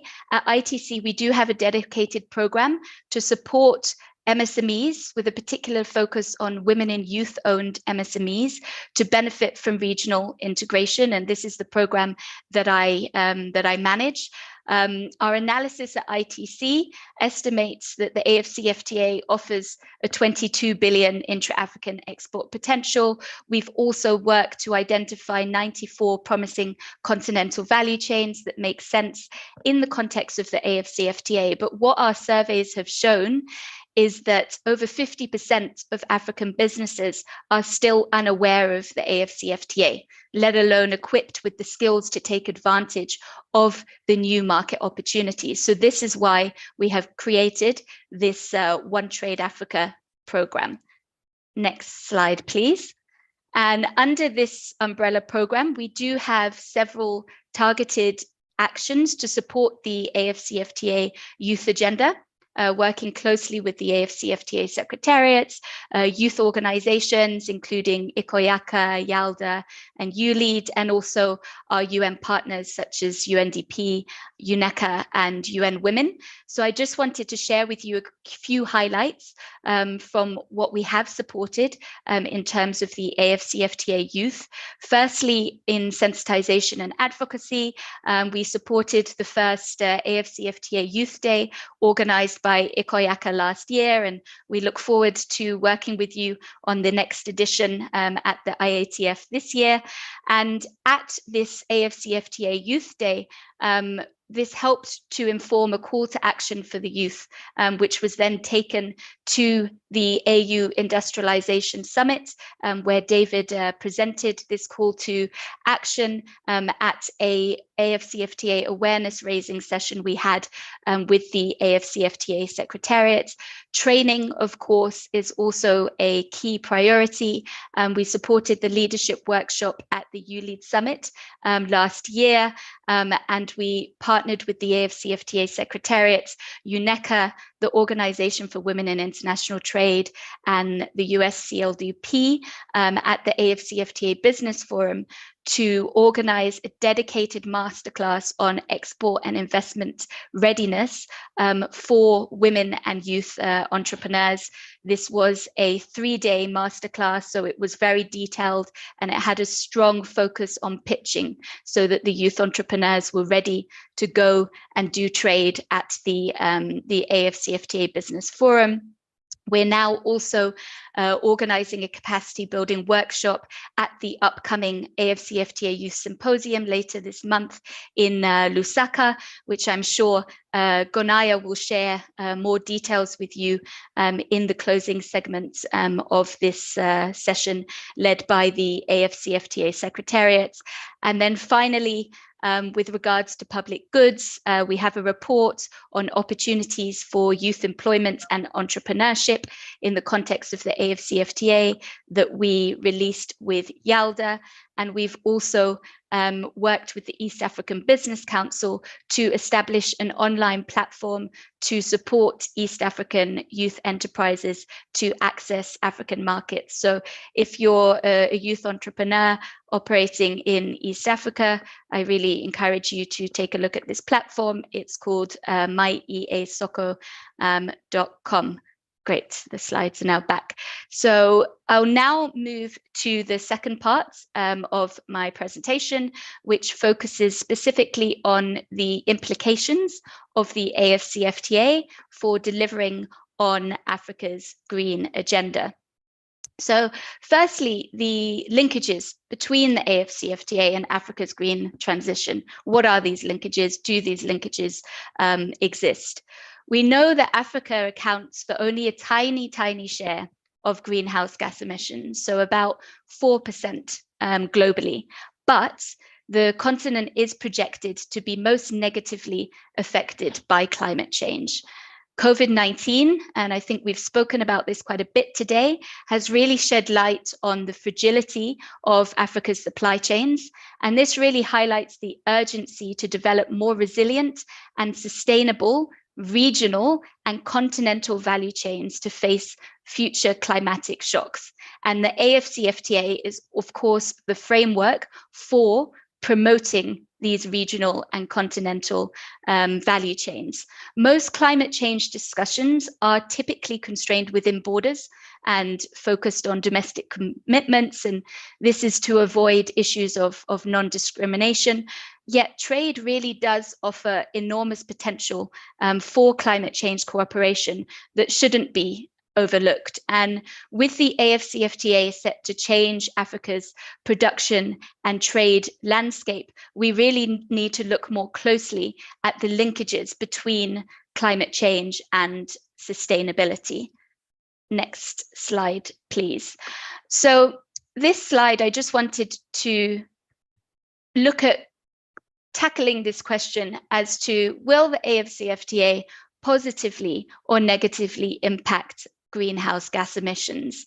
The AfCFTA is, of course, expected to result in a significant expansion of intra-African trade.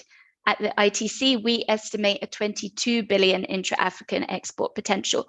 But what does this mean for greenhouse gas emissions? So the literature has identified 3 critical effects of trade expansion on greenhouse gases. The first is the scale effect. So the expansion of economic activity arising from trade opening can affect emissions through greater energy use. Trade is also typically facilitated by polluting modes of transport, such as road and air. Then we have the composition effect. So trade opening can change the structure of a country's production in response to changes in relative prices. And this, of course, also can have consequences on emissions. The effect will, of course, depend on whether the country has a comparative advantage in emission-intensive sectors and whether these sectors expand or contract. And then finally, there's the technique effect. And this refers to improvements in the methods by which goods and services are produced so that the emission intensity of output can be reduced. So more open trade under the AfCFTA can increase the availability and lower the cost of climate-friendly goods and services. So this overall impact of the AfCFTA on greenhouse gas emissions cannot be determined really at this stage. So the scale and the technique effects tend to work in opposite directions, and the composition effects depends on the comparative advantage of countries. So further research will really need to be done to ascertain the overall impact. But I think it's good to be aware of these potential effects, which should be taken into account by governments and the private sector when adapting to the new AfCFTA context. Next slide, please. So this slide just highlights the bidirectional relationship between the AfCFTA and climate change. So we've spoken about the expected trade and growth benefits from the AfCFTA, but climate change can also pose a risk to securing benefits from the AfCFTA. And why do I say this? Firstly, climate change can alter comparative advantage and the expected patterns of trade under the AfCFTA, which can have adverse impacts on particular sectors, such as agriculture and tourism, which are critical for African economies. And then secondly, climate change can have detrimental impacts on physical infrastructure. For example, temporary closures of ports and key transport routes can disrupt supply and transport and distribution chains that are critical for conducting trade under the AfCFTA. However, at the same time, well-managed adaptation to climate change can also offer an opportunity for expanding trade under the AfCFTA through regional and global value chains. Firstly, through mitigation. So mitigating climate change will depend on the ability of countries to manufacture, diffuse, and maintain low carbon technologies. And this can be facilitated through trade and technology transfer under the AfCFTA. The AfCFTA has a dedicated protocol on intellectual property rights. And then on adaptation, trade can help to bridge differences in demand and supply so that countries where climate change creates scarcity are able to meet their needs through importing from countries with surpluses. And I think this is very, very critical for food crops. A more vibrant regional market in food items under the AfCFTA can go a long way to addressing challenges of supply and demand imbalances created by adverse weather events from climate change. Next slide, please. So this slide, the main point I'm making here really is that the AfCFTA offers an opportunity to accelerate the shift towards sustainable production and the uptake of low carbon technologies. The agreement currently does not contain any environmental provisions beyond the preambular language, but it's not too late to strengthen the positive relationship between the AfCFTA and the environment. And this is because the AfCFTA intersects the green agenda through two channels. Firstly, through specific provisions in its protocols, and secondly, through the strategies adopted to drive implementation. And I'll just take you through these now. Next slide, please. So when it comes to greening AfCFTA protocols, the AfCFTA protocols already cover issues that are very critical to delivering on Africa's green transition. So trade in goods, state parties are now finalizing their schedules and tariff offers.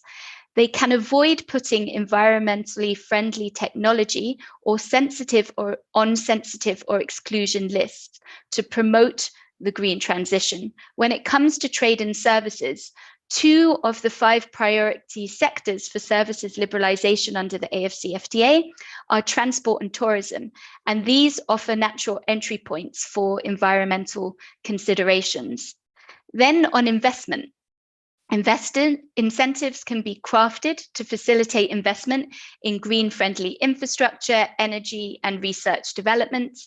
The intellectual property rights protocol, intellectual property rights can be designed to incentivize the development and diffusion of green technologies, which is very, very critical. And then competition policy. Environmental regulations do have important competition implications. If you're unable to comply with environmental regulations, this may have adverse implications for how competitive you are. So I think the competition policy is very, very critical, and it can also be used to promote green innovation. And then finally, the digital trade protocol. E-commerce rules can be very important to ensure last mile services and fast track the use of digitalized logistics. Next slide, please.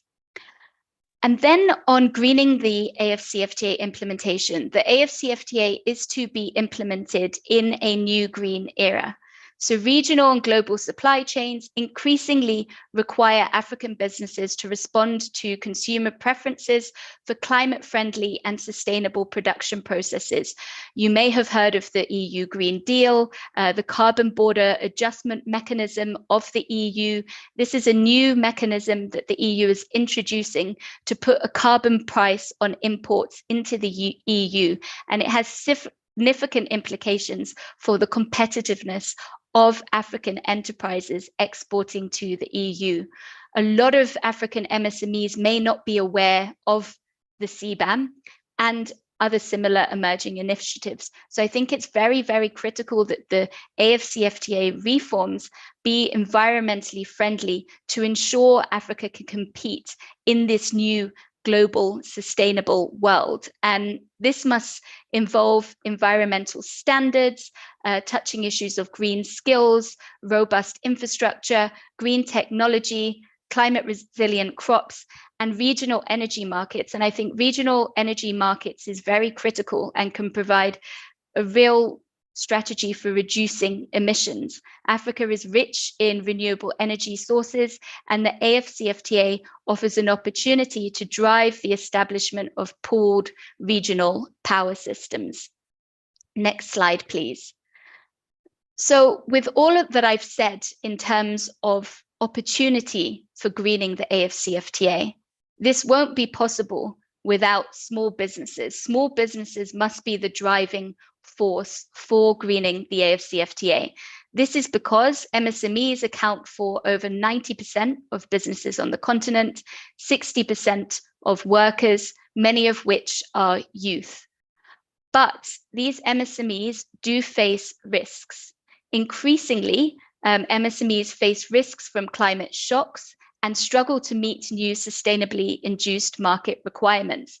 So I think these external shocks that Professor Landry spoke about earlier, they don't affect everyone equally. And climate change is likely to have a greater adverse impact on small businesses, many of which are run by youth. But there is an opportunity from investing in green production methods. MSMEs can benefit from going green, from reduced cost, new growth prospects, and there are a lot of market opportunities for goods and services related to the circular economy.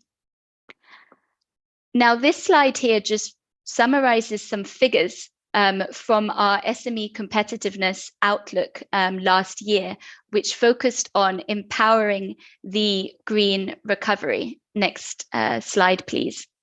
What we found was that over 2/3 of African companies interviewed said that environmental risks were a significant competitiveness risk, but only 38% of these small businesses have already invested in at least one measure to reduce exposure to environmental risks, compared to about 60% for large firms. So these small businesses who already face obstacles in participating in trade, for these businesses, investing in the fundamentals of resilience is a question of fairness and a key pillar of a just transition towards ecological societies. And this is why at ITC, we've introduced targeted interventions to support MSMEs to go green. And this is what my final slides will focus on. Next slide, please. So firstly, we have a Green to Compete initiative. So this is our solution at ITC to promote green skills and competitiveness. We support enterprises, business support organizations, and governments to leverage trade to seize opportunities of the green transition. So our interventions also promote efficiency and circularity.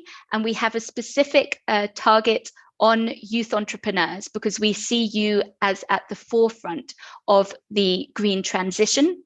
We have established Green to Compete hubs to provide MSMEs with knowledge on green opportunities and innovations, expertise on how to put these into practice, and also these hubs provide an extensive network. So in Africa, currently we have hubs in Ghana and Kenya, but I think if you're interested in looking at how your business can adopt green production methods, I'd recommend you have a look at our Green to Compete website and sign up to the initiative.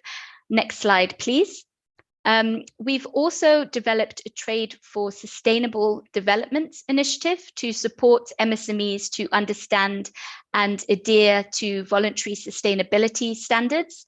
So we've developed the ITC standards map, which you can see here, which is a website and database to enhance transparency on sustainability, making these standards more attainable for MSMEs. And in Africa, we're working very closely with the African Organization for Standardization to ensure that African standards are reflected on this platform. We also have targeted interventions to support young ecopreneurs like Gibson that we heard from earlier today, to build and scale their green innovations and products. So a key flagship that we have is the Youth Ecopreneur Awards, which is a global green business competition for young entrepreneurs whose companies offer innovative solutions to environmental challenges. This year, we had over 400 applications from 60 countries, and 36 of these countries were within Africa. We had finalists from Ghana, Madagascar, and Egypt. And the prize is $5,000, a slot in a Google Startup for Sustainable Development Program, and also capacity building support. So I think if you're a young business that wants to go green, I suggest you keep an eye out for the Youth Entrepreneur Awards. It's also a great competition to meet other youth entrepreneurs working in this space. And then my final slide is just an interesting example of a project we have in the Gambia on green skills for jobs for women and the youth. And this is in collaboration with UNCDF. Our support focuses on improving the relevance, effectiveness, and accessibility of vocational and technical training. And the program prioritizes the green economy, sectors like renewable energy and sustainable construction. So projects like this, we're looking now to scale into other countries in Africa. So let me stop here and thank you and look forward to the discussion. Thank you so much, Ms. Lily, for that very robust presentation, introducing us to the work of the International Trade Center and its focus on green trade. I must say that the intentionality to supporting entrepreneurs and also the organization's proactive approach towards investigating the potential impact of AfCFTA on climate change is commendable. And I believe that our attendees look forward to checking out and possibly joining a year chapter in one of the 13 African countries, and also competing in the Youth Ecopreneur Awards to potentially win $5,000 as well as business support. We believe we will have access to the slides to share with the attendees after this webinar. Thank you so much once again, Ms. Lily. So right now, we're opening the floor to take questions from you. You know, we've listened to very, very rich, robust presentations from our panelists. And now it is time for you, the attendees, to ask your questions. So keep it short and simple.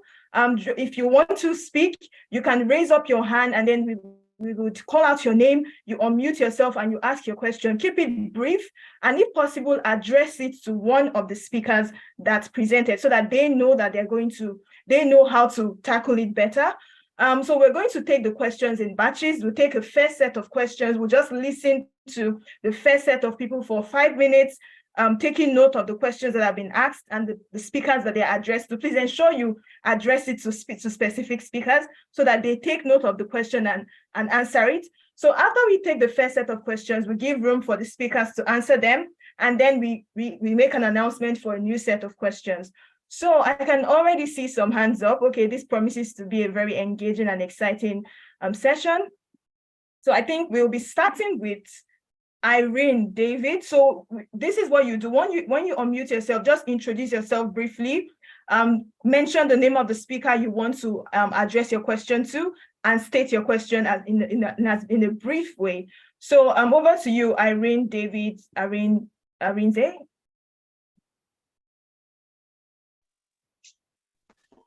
Greetings, everyone. Thank you so much, Victory, for the opportunity and for putting this together. My question is specifically for Lily.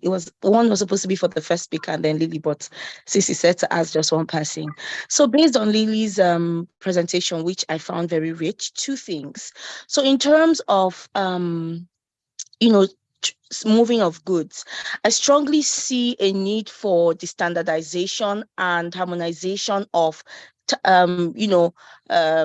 tariffs across board, so I want to know what her organization is doing, perhaps in line with the AfCFTA Secretariat in Ghana, or the African Union, to see a seamless process for businesses that want to, move their products. And then the second would then be I think I should leave it at that. Okay, thank you. Yeah. So next, over to Derek Oti. So you introduce yourself and where you're from and ask your question. Direct it to a speaker, please. Hi, my name is Hi. Derek. I'm lucky that the AfCFTA is situated in my country, Ghana. I'd love to find out from the most recent speaker, what are some of the measures they are using to popularize some of these, initiatives and opportunities that they are presenting to African entrepreneurs like myself. Thank you very much. Okay, thank you, Derek. So over to you. So please, when you ask your question, if you get the opportunity to speak, kindly raise and put your hands down so that we do not call your name a second time. So over to you, Martin Waga. Hello, thank you for the opportunity. My name is Martin Waga. I'm a PhD student at the University of Cambridge. Okay.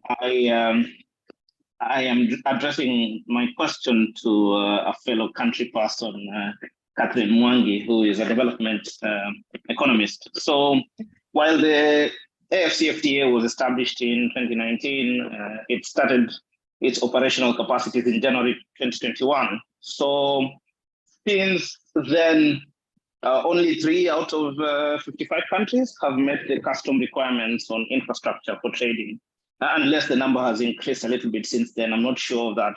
But it's only a very few number of countries at this moment in 2023 that can trade effectively under the liberalized AfCFTA terms. So what does he think needs to be done to accelerate the number of countries that meet these custom requirements, especially because I don't think Kenya is on that list and I'm a Kenyan. Thank you. Okay, thank you so much. So I think we would just take this, we would let the speakers answer these questions first before we take the next set of questions. So the first question is directed to Ms. Lily. Please, Ms. Lily, are you there?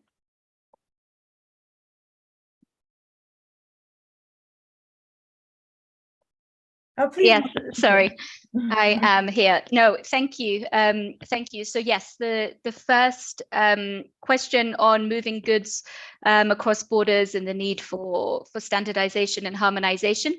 I will speak to this, but I won't say too much because I know you're going to hear from the AfCFTA Secretariat themselves later today, that I think are the most well-positioned to speak. I think, of course, the main objective of the AfCFTA is to achieve this harmonization in all aspects, whether it be standards. There is also a customs and trade facilitation annex, an annex on TBT and SPS to ensure this harmonization. It will be a gradual process, but that is the objective. I think in terms of moving goods across the borders currently, 36 state parties have already had their tariff offers now verified and certified. The AfCFTA Secretariat has launched the Guided Trade Initiative, where 8 pilot countries are already doing trade under the AfCFTA, and the AfCFTA Secretariat is being very supportive to help businesses along in this process. But I think harmonization is critical, because if you have to fill in multiple forms, one form on one side of the border, another on the other, that increases your costs for trading. I think when it comes to standards, this is really, really critical. The African Organization for Standardization is doing some very good work to support the harmonization of standards. There are now a lot of African regional standards that have been harmonized, but I think one of the main challenges is implementation now, and having these harmonized standards adopted and supporting businesses to be able to comply with the standards. I noted one question in the chat that was asking whether we have any specific training programs on the AfCFTA. We have worked with the AfriEximbank to develop a How to Export with the AfCFTA training program. This is a free online training program. There are 8 modules. It's self-paced. It's open to anyone. So I can share the link in the chat and encourage you to take the course. It takes about 12 hours. And then we do offer some in-person AfCFTA training workshops to complement this. Okay, so the second question was also addressed to you. Do you mind also taking that now? Yes, what was this question? Okay, so this was from Derek Oti. Derek, do you mind repeating your question briefly? Okay, thanks for the opportunity once again. I was simply trying to find out how your, some of the measures you're putting in place, some of the,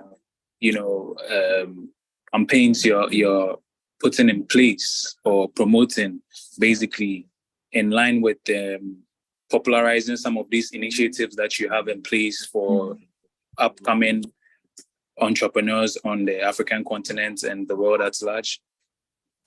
Yeah. Basically. Yeah. Because sorry. up until now, I was quite unaware of some of the things that you mentioned. I think some of these platforms also are very vital in projecting some of the good works that you're doing to support us. I'll just like to, know a bit more about other aspects that you're using. Yeah, no, I think to this is project your a work. very good point, and I think it's always good to receive feedback like this. I'm from ITC's One Trade Africa program, so I coordinate all of our interventions in Africa, but we have dedicated teams that run our Green to Compete initiative, that run our Young Entrepreneurs initiative, etc. We do work very closely with business support organizations, so we rely on associations like Ikoyaka to spread the word for us that these resources and tools exist. And I think platforms like this are very useful for us to share details on these different programs.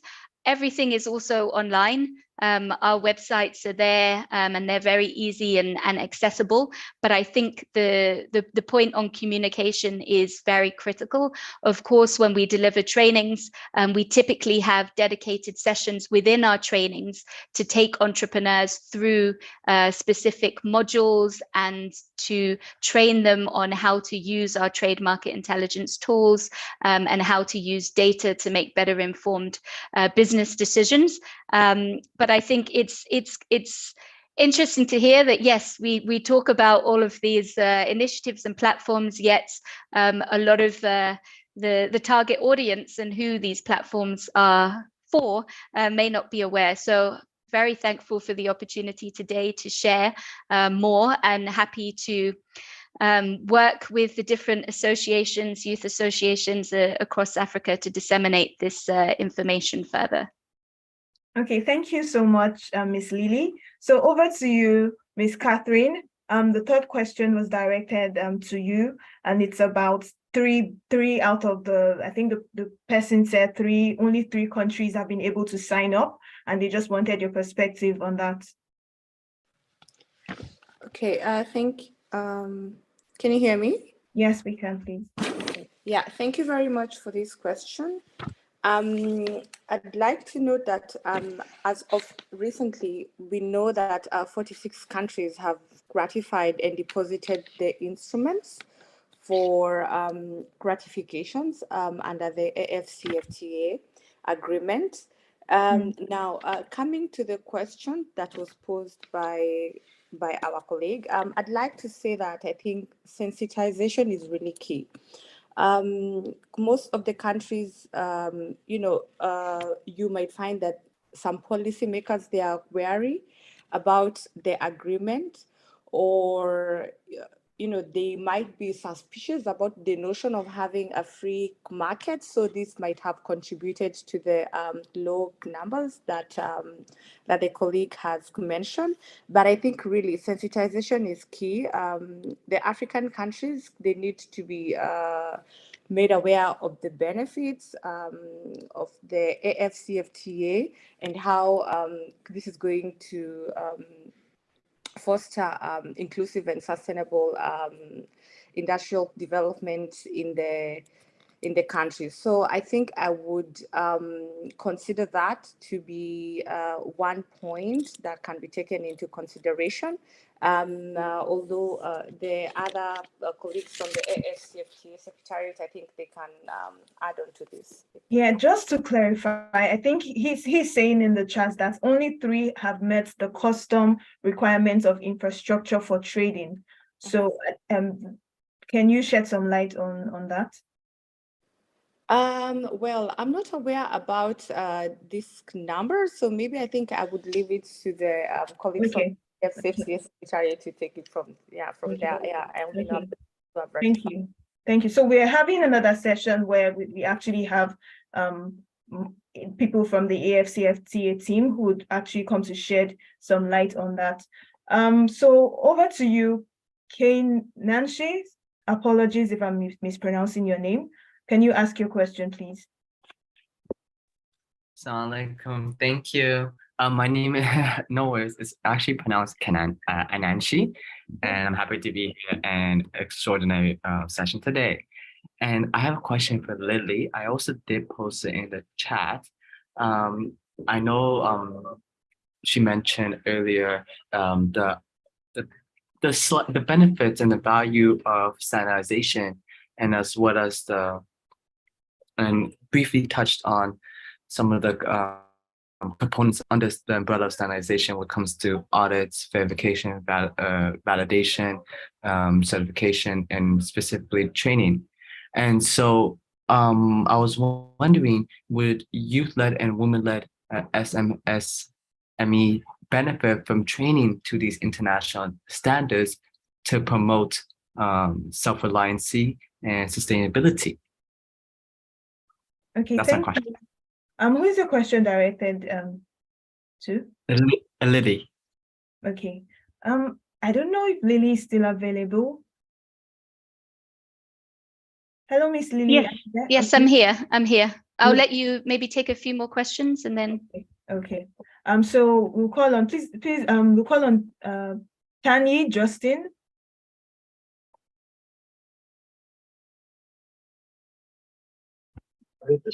Hello, good afternoon. Yes, Tanya Justin. I'm calling from Cameroon.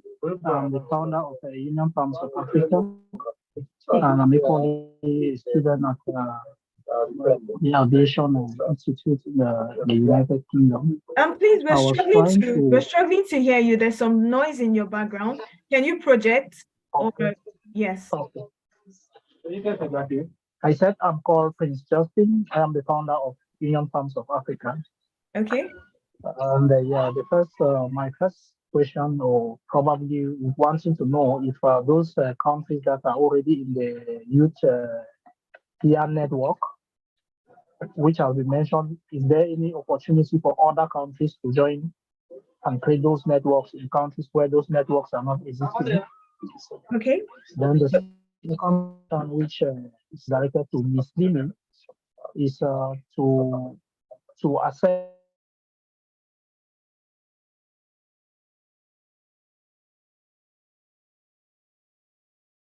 into the biggest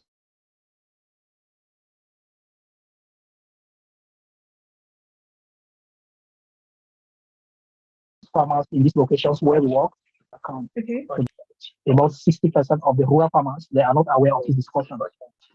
So I don't know what your organization is doing to be able to reach out to this number of farmers, because it's very critical here. Thank you. And who's your question directed to again? Lily. Okay, so let me just mention the names of the panelists and the organizations they work with, so that maybe that could also inform you on the kinds of questions you could ask right now. So we have Mr. Gibson Kawago. He's a climate entrepreneur and founder of WAGA. He's also a renewable energy ambassador under the Office of the United Nations Youth Envoy. And we have Ms. Catherine Wangi. She's a project administrator at the United Nations Industrial Development Organization, UNIDO. And then we have Ms. Lily Soma, the program manager, AfCFTA Office for Africa, International Trade Center. And I think and we also have the CILT Next Generation. So these are the panelists. So I'll be moving on to, remember to put your hands down if you've been given the opportunity to ask your question, and also mute yourself. So over to you, Paul Oboni Oloya.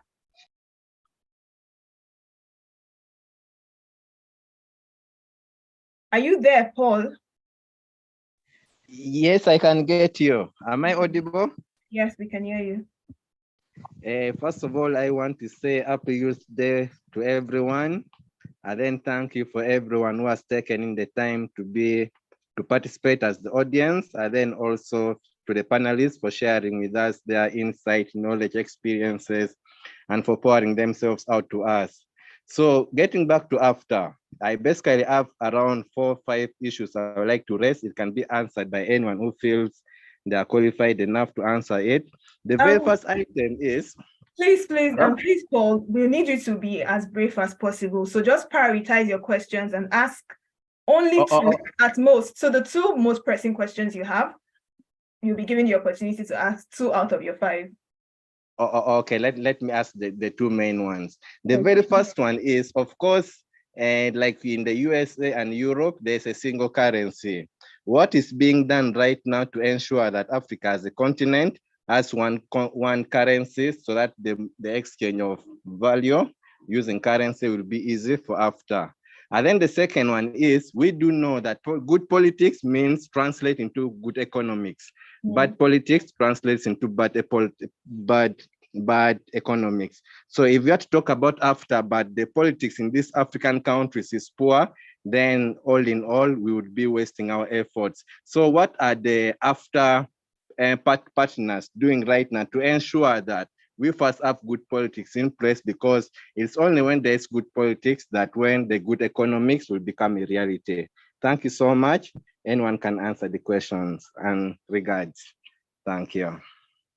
Okay, I think at this point, I'll give our panelists the opportunity to answer. So the first 2 questions are directed at Ms. Lily, and then over to you, Ms. Lily, for the first 2 questions. Okay, thank you. So just the first 2 questions were with regards to the benefits of supporting entrepreneurs to comply with environmental standards and smallholders, farmers, right? Okay. All right.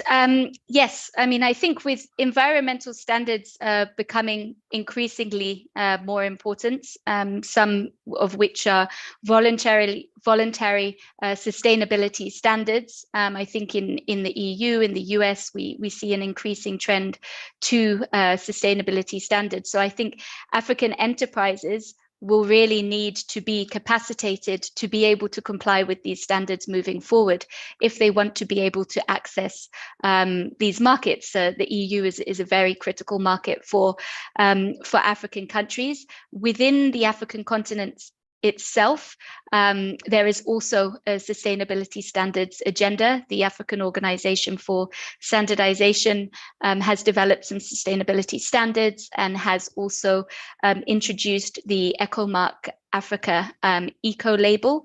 But I think in short, yes, this is critical moving forward. We do offer trainings at ITC in terms of complying with sustainability standards, and this is our sustainability team that runs these. On the compliance with standards more broadly, in our How to Export with the AfCFTA training program, one of the 8 modules is focused specifically on standards in the context of the AfCFTA, given that this will be critical. If businesses want to export under the AfCFTA, they need to be able to comply with the harmonized African standards. On the point of farmers, I think, this is very critical. In our Green to Compete program, we do try to prioritize working in rural areas and working directly with smallholder farmers. So this is being done, and we do try to take this into account as much as possible. Okay. Thank you very much, Ms. Lily, for that, for answering that. So moving on to the last two questions asked by Paul about the possibility of having single currency in Africa, and also what the AfCFTA partners are doing about the politics happening in Africa. So this question is thrown open actually to any of the panelists. So I would just give panelists maybe a minute to see if anyone is willing to take a bite.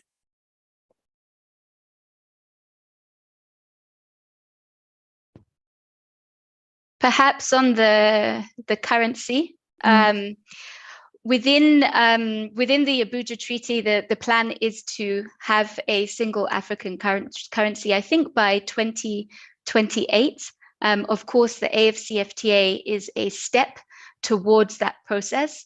But I would say also one thing to keep in mind is what's been happening in the EU, and it may not actually make sense for Africa to have a common currency, because for a common currency to make sense, you want to have economic shocks that are very much aligned, and you also need your fiscal and your macro policies to adjust. So in my opinion, it would be something that's quite in the distant future.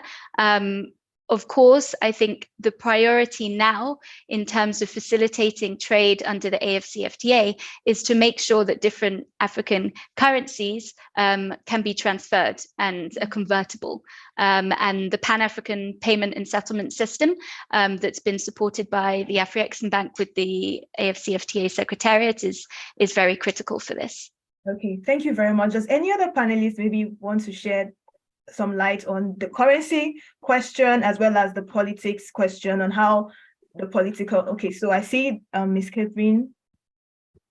Yes, thank you. No, actually, I just wanted to add about the PAPS, which is the Pan-African Payments and Settlement Systems. So AfCFTA and Afreximbank have partnered on this, and this platform,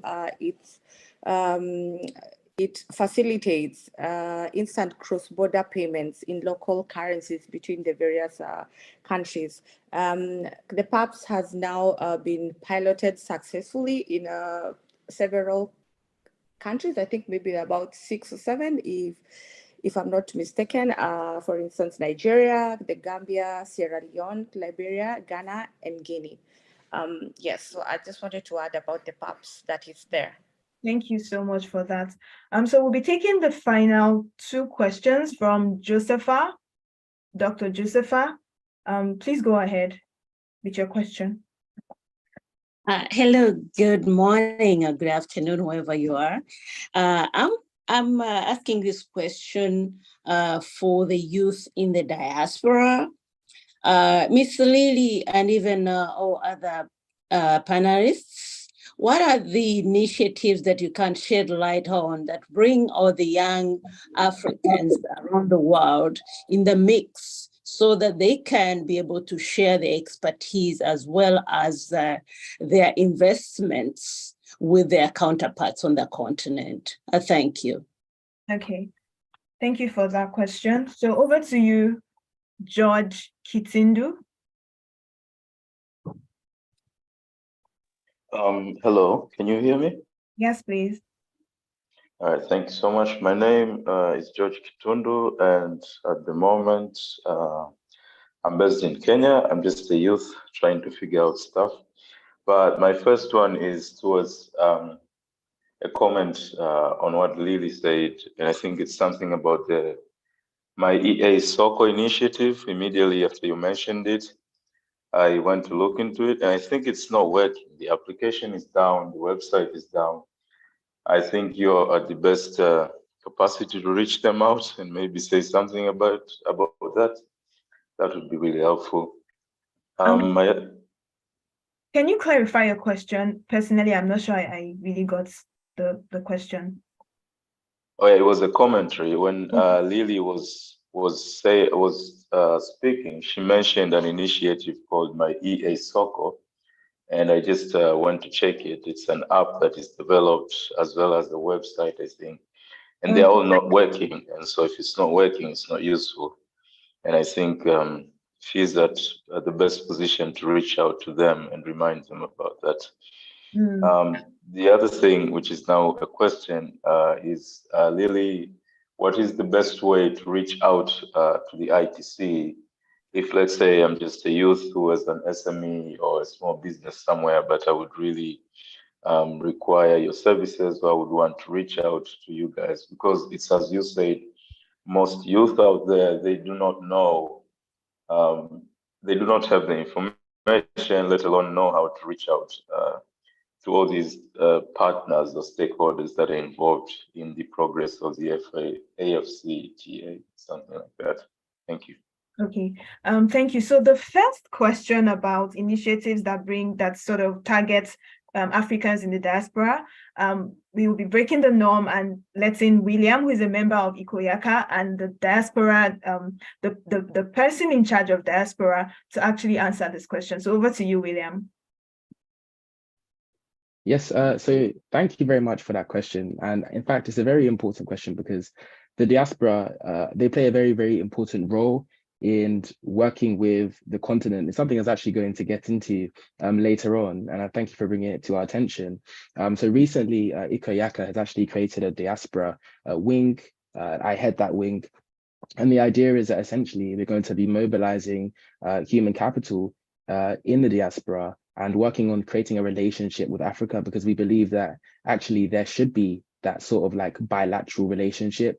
Economic, people talk about Japa and, you know, especially Nigeria and, you know, Japa syndrome, where, you know, I guess lots of people are migrating away from the continent. However, it's only really a brain drain if there's no skills that you're contributing back. So the idea is that there should be a constant communication and constant correspondence between the diaspora and obviously the continent. In the diaspora, what we're trying to do at the beginning is just raise awareness about what's actually going on, because we recognize that there has been a bit of a disconnect. And when it does come to people in my generation, I guess, so like, you know, 20-year-olds to 25-year-olds, lots of parents left around like the 90s. And it induced a lot of Afro-pessimism. So the first thing I think that's important is actually trying to let people in the diaspora know that Africa does not have a pessimistic outlook, and rather it has an optimistic outlook. And there's so many opportunities that are going to arise, especially with the AfCFTA. So yes, in regards to what's happening in the diaspora, just keep in touch. My name is right there, and I've got LinkedIn and everything like that. I'll be, you know, doing lots more initiatives to come. Thank you. Okay, thank you so much. So I've just seen Miss Lily Soma shared a link in the chat, and I believe that that link will be helpful to all the attendees, especially the person who asked the final question. So over to you, Miss Lily. So there was a question about the best way to reach out to ITC. So we'll just give you, you know, a few minutes to touch on that. Perfect. Yes, I think first of all, I would recommend to sign up to the Yay Community online platform.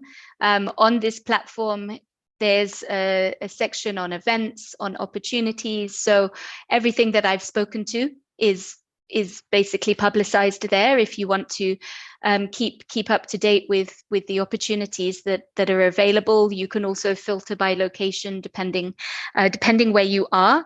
I think in terms of direct contact with experts at ITC, I would recommend going through the youth associations that you might be members of. We work very closely with David and his team, and also the heads at other youth associations. So I think that's also always a good channel to reach out to us directly if you have a more specific request and interest. And just one thing I wanted to share to add in terms of the diaspora, we actually do have a training program that's starting on the 21st of August this month on specifically for the diaspora and how they can engage in trade with SMEs from their countries of origin. So I can also share the link to that if it's of interest to anybody. Cool. Thank you very much, Lily, and thank you everyone for your questions. You asked some really good questions, and we're really happy to take them all because it shows that you're engaged and that you really do care about Africa and its future. I would just try to invite the speakers, if they're still here, of course, to just provide some final remarks based on the Q&A and the panel. So it's the speakers. If we could. Gibson, are you available? There.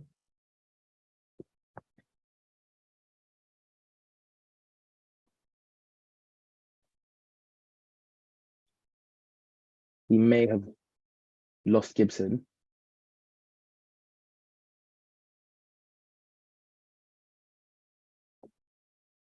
Okay, if not Gibson, then can we have Catherine? Yes, thank you very much, William. Well, in closing, I think I can say that the critical thing that we should have at the back of our minds is the aspect of inclusivity, really, for the agreement to work and for it to benefit everybody in the spirit of not leaving anyone behind. Inclusivity is really, really, really important. Thank you. Thank you very much. Yeah, it's really important, of course. Inclusivity is an important thing. And I guess, that's why we're here. It's International Youth Day. And for a long time, I think young people haven't been included in decision-making and implementation processes. And, that's kind of why ICOYACO is set up to be that youth-led body that does those things. And also, it's not just looking at women, looking at young people, we're looking at including women and basically everyone so that we can really get a diverse ear. Can we move on to Lily for your final remarks? I appreciate you spoken a lot. Thank you, William. No, just to say thank you for having me and giving the opportunity for us to share what we're doing on the youth and AfCFTA and sustainability agenda, and we look forward to keeping the conversation going. I think this was also very helpful for me to hear feedback from everybody on the call and points well noted on the My EA SOCO. That's very good to know. So I will follow up with the hosts at the East African Business Council. So thank you and happy Youth Day to everybody. Thank you, Lily. I really appreciate that from you. Contributions were amazing. So it's great to have you on board, and thank you just for sharing your slides and your content. Gibson, are you available for final remarks? Yes. Lovely. Yeah, thank you so much. The most important thing I wanted to emphasize at the end is this, whatever we have discussed and whatever we have planned, the most important people who have to take action in this, it's us, it's we. So it's very important to work hard on the talks that we have had, the ideas that we have. And what I have seen so far is when young people unite together and focus on one thing to make sure that they make a change, it really becomes. So let us go out and make a change wherever we are. Thank you. Thank you so much, Gibson. And again, your story was amazing. So it's really good to hear from you and about how you're making a change in the renewable energy sector. I mean, collecting batteries, for rural aid is so important, especially as we know energy is a really important thing. And thank you so much for the work that you're doing. And thank you so much for the panel. Amazing in general. Thank you, Catherine. Thank you, Lily. And thank you, Gibson, as well as Bello as well. For your contributions. So now moving on, so we've left the panel and we're moving towards case study presentations. So essentially, today is a day to shed light on youth entrepreneurship in Africa, But it's more than just listening to statistics and numbers, which are also, of course, important. It's actually important to listen to entrepreneurs themselves. So we have two entrepreneurs who have shown amazing perseverance, and I'm going to introduce them for 15-minute presentations each. So first, I would like to invite to the stage Miss Jennifer Afola, the founder of Zorzo Skincare. It's a Ghanaian-based business that manufactures affordable skincare products from natural resources and employs hundreds of young people in Ghana.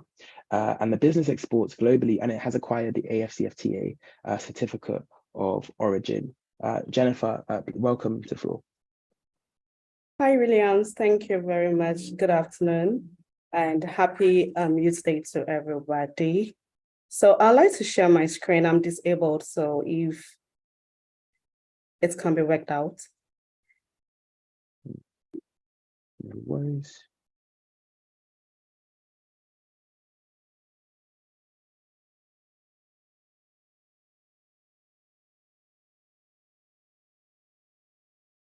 You can try again. You've been enabled.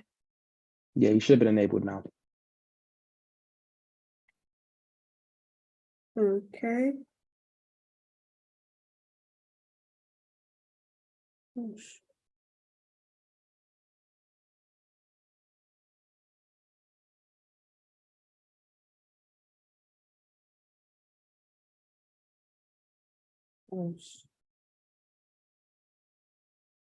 Please, can my screen be viewed?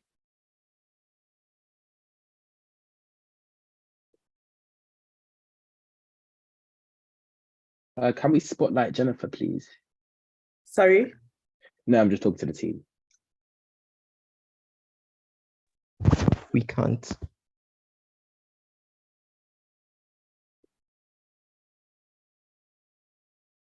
Okay.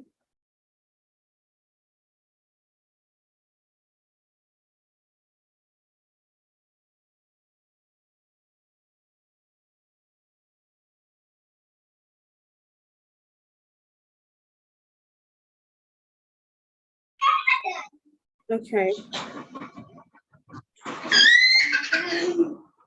Please, can my screen be seen? Yes, please. Yes, All right, we can so- see it. Thank you. Thank you. Okay. I appreciate thank you. everyone's patience. All right, thank you again, William. So my name is Afola Jennifer Wenam. I am a Ghanaian. So a little intro or bio of me. I have a master's in impact entrepreneurship and innovation, a bachelor's degree in business administration, and a diploma in marketing. I am an entrepreneur, an AfCFTA champion, and one of the country heads of Ikoyaka Ghana chapter.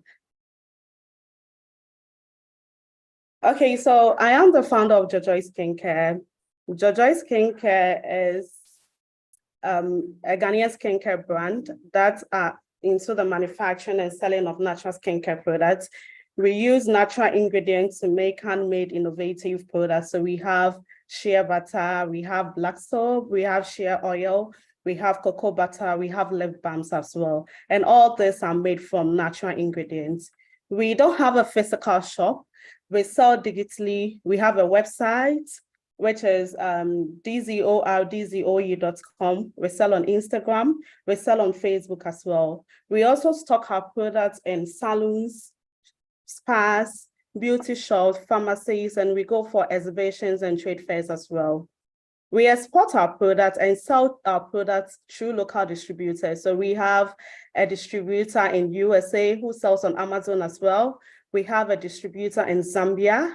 We have a distributor in Kenya. We have a distributor in Rwanda as well. And in Rwanda, we sell our products on an e-commerce marketplace called Olado. So challenges I faced as an entrepreneur. So the first challenge, which I think almost all entrepreneurs face across the continent, is access to finance. So I started my business as a sole proprietorship, which was very difficult and a biggest challenge for people to invest, to attract investors, because this is where they feel the business is you you hold no one accountable, no one holds you accountable as well. So when you are no more, the business is no more. So getting finance was very difficult. It has to be self-financing, money from friends and families, and also looking at interest rates, no collaterals to help secure loans were very difficult.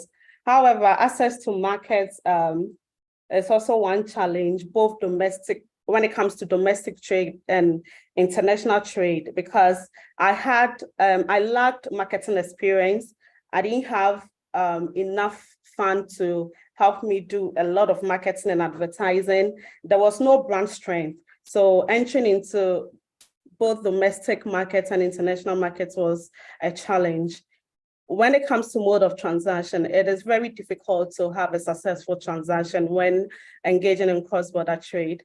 A practical example is my Zambia distributor finds it very difficult to send me money, and she has to send the money through USD due to exchange rate fluctuations and all that. She pays more, and when I'm receiving, my money gets depreciated as well due to my country's currency depreciation. Another thing that I found very disturbing was I was supposed to send money to a friend in Uganda some few weeks ago, and I tried Western Union. I went to the banks and I was told in Ghana, we can't send money through Western Union, we only receive. It was quite disturbing. So I opted to use bank transfer. I was supposed to send 200 USD, and the minimum charge for bank transfer was 100 USD. So we had to just end that transaction. It was very disturbing. But with steadily progress of the implementation of the AfCFTA, hoping that the Pan-African payment settlement system will be a solution to all these problems. In Ghana, for instance, you can send money using the PAPs to countries like Nigeria, Gambia, Liberia, Guinea, and Sierra Leone, and the Ghana cedis, and the other party receiving his or her own currency. So I think the implementation of the AfCFTA is gradually becoming a reality. Now, logistics. Logistics is also one of the challenges I still face because there are still tariff and non-tariff barriers. It takes about 4 or 5 working days for my distributor in the USA to receive orders, but it takes 21 working days for my distributor in Zambia to receive orders. This is very disturbing, and it's a barrier, a challenge that I still face, and is very disturbing. Now, my journey. So I personally describe my journey as a seeking opportunity one, because I don't want to sit down. Platforms like this or spaces like this, like the one we are having, is one of the spaces I take opportunity of to get more information. I make sure I engage in conferences, I engage in boot camps, I engage in trainings. And UNDP is one of the institutions that trains young CEOs, entrepreneurs to have more knowledge about the AfCFTA. Ikoyaka spaces, they normally have trader spaces, engagement series on all chapters. So I think it is one of the platform that has really helped to get more information about the AfCFTA, which is really helping me in cross-border trading. Now, to talk about ITC sheet trades, as Lily spoke about, with their flagship project called the One Trade Africa, it's one course that I have enrolled in, and it has been very beneficial. You get the understanding, you get to know strategies to maximize the opportunities of the AfCFTA. AfriExim Bank Academy is also jointly with ITC, where there are free self-enrollment courses. I have enrolled on how to export with the AfCFTA, which gave me a deep understanding of the AfCFTA. Also, when you visit the African Trade Observatory dashboard, you find detailed trade and market access related information. So I make good use of all these opportunities. I always visit the ATO dashboard, whether there are new information that have been put in place. You can generate your HS code. You know, you get all information that you need. You are able to monitor the pace of trade and economic integration in Africa. And all these trainings, network opportunities, industry network, it has really helped me to identify and prioritize my target markets. I'm able to build market intelligence when I want to go into a different market because I have built network. I meet new people when I go for conferences, when there are trader spaces, people share their emails, their information. So I connect with them. When it comes to boot camps and trainings, in person, online, I connect with them and I'm able to get industry connections. So this helps me to build market intelligence and it makes research very easy for me. It helps me to identify whether I have a market potential in the country I want to enter. It helps me to know whether the country needs the demand of my product before I try to engage or trade in that country. I met one lady at the Job Creation Forum in Addis Ababa some few weeks ago who comes from Uganda, which we're having a conversation. I told her, one thing I always do is I always have samples of my products in my handbag, whether I'm going for funerals, whether I'm going for any social gathering, I have samples of my products. So I brought it out, she saw it, she was so happy with the whole product. So I asked her how to get into the Ugandan market. So these are some of the networks. She had to give me relevant information about, you know, the cosmetic industry when it comes to natural and organic. And these are some of the things that have helped me, that has made my journey, let me say, a smooth journey when it comes to cross-border trading. So looking at incorporating sustainable trade practices within the AfCFTA. So the AfCFTA objectives, which aims at attracting investment, boost trade, reduce poverty, provide better jobs, aligns with the fundamental principles of the Sustainable Development Goals. So with our products, when it comes to domestic trade and international trade, we create jobs. We have collective of women who are widows that are in the northern part of Ghana. So, and the northern part of Ghana is the region that has the highest rate of poverty in the country, in Ghana. So we have a collective of widows that they do the shea butter processing. So we are providing jobs, we are creating jobs. When it comes to our warehouse in the city of Accra, we have, because we add value to the raw materials. So we have employed people that are engaged in the production process. So in the long run, we are contributing to when you look at the value chain integration process, we are contributing to that, we are creating jobs. When it comes to international trade, we use local distributors.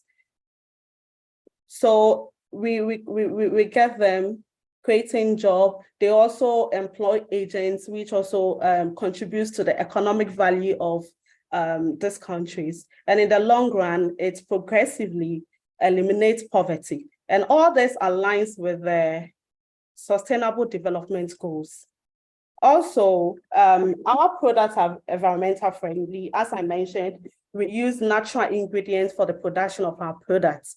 We are into skincare products. So, and of late, looking at the campaign on climate change, a lot of people have the desire to help the environment. So they are seeking for environmental products. They are looking for products that have sustainable packaging. They are looking for product that has no chemical when it comes to its production because of their health perspective. They don't want to have skin issues like skin cancer, hyperpigmentation, skin patches, and all that. So these are some of the practices that we incorporate. However, we also our products are people-oriented. We focus on providing a positive customer experience. We put our customers first. So we are able to address the needs of our customers using innovation.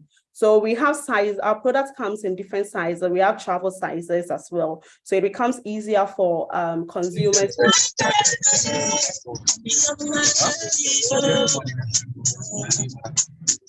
Hello.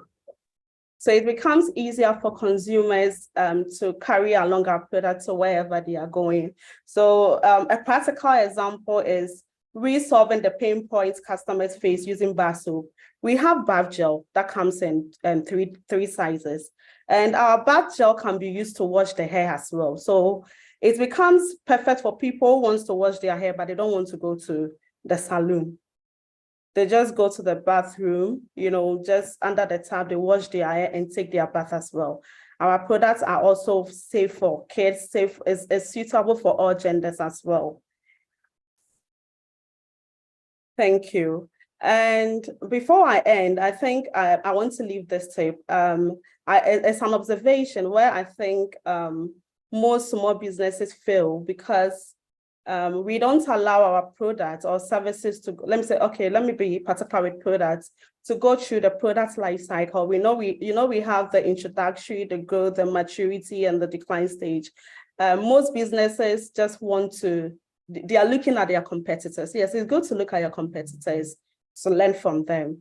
But most of the times we don't have the financial strength to compete with them. You don't need to go to enter a new market or enter into a new country and you want to put your product on the shelves. I advise that we should use local distributors. They know their people, they understand them, so they are able to engage them. And they distribute our products via small shops. And with that, you will be able to survive when it comes to cross-border trading. So, however, I have my products displayed on the screen. I have my email, my contacts, my LinkedIn, and my Twitter profile. Because of time, I had to do this within 5 minutes so my colleague can take it from there. Thank you. Thank you so much, Jennifer.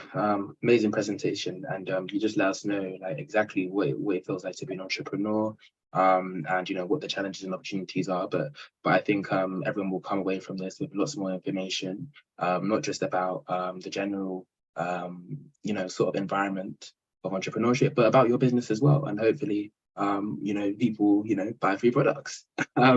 So moving on to the next person. The next person is another entrepreneur. I'm going to invite Mr. Emmanuel Simao to the floor. He's the founder of Bright Light Agritech. So it's a Namibian-based agricultural startup that pioneers agriculture through science and technology. So very exciting. Mr. Emmanuel, are you there? Yes, I am, William. Thank you very much. Would you allow me to please just share my screen, please? All right, thank you.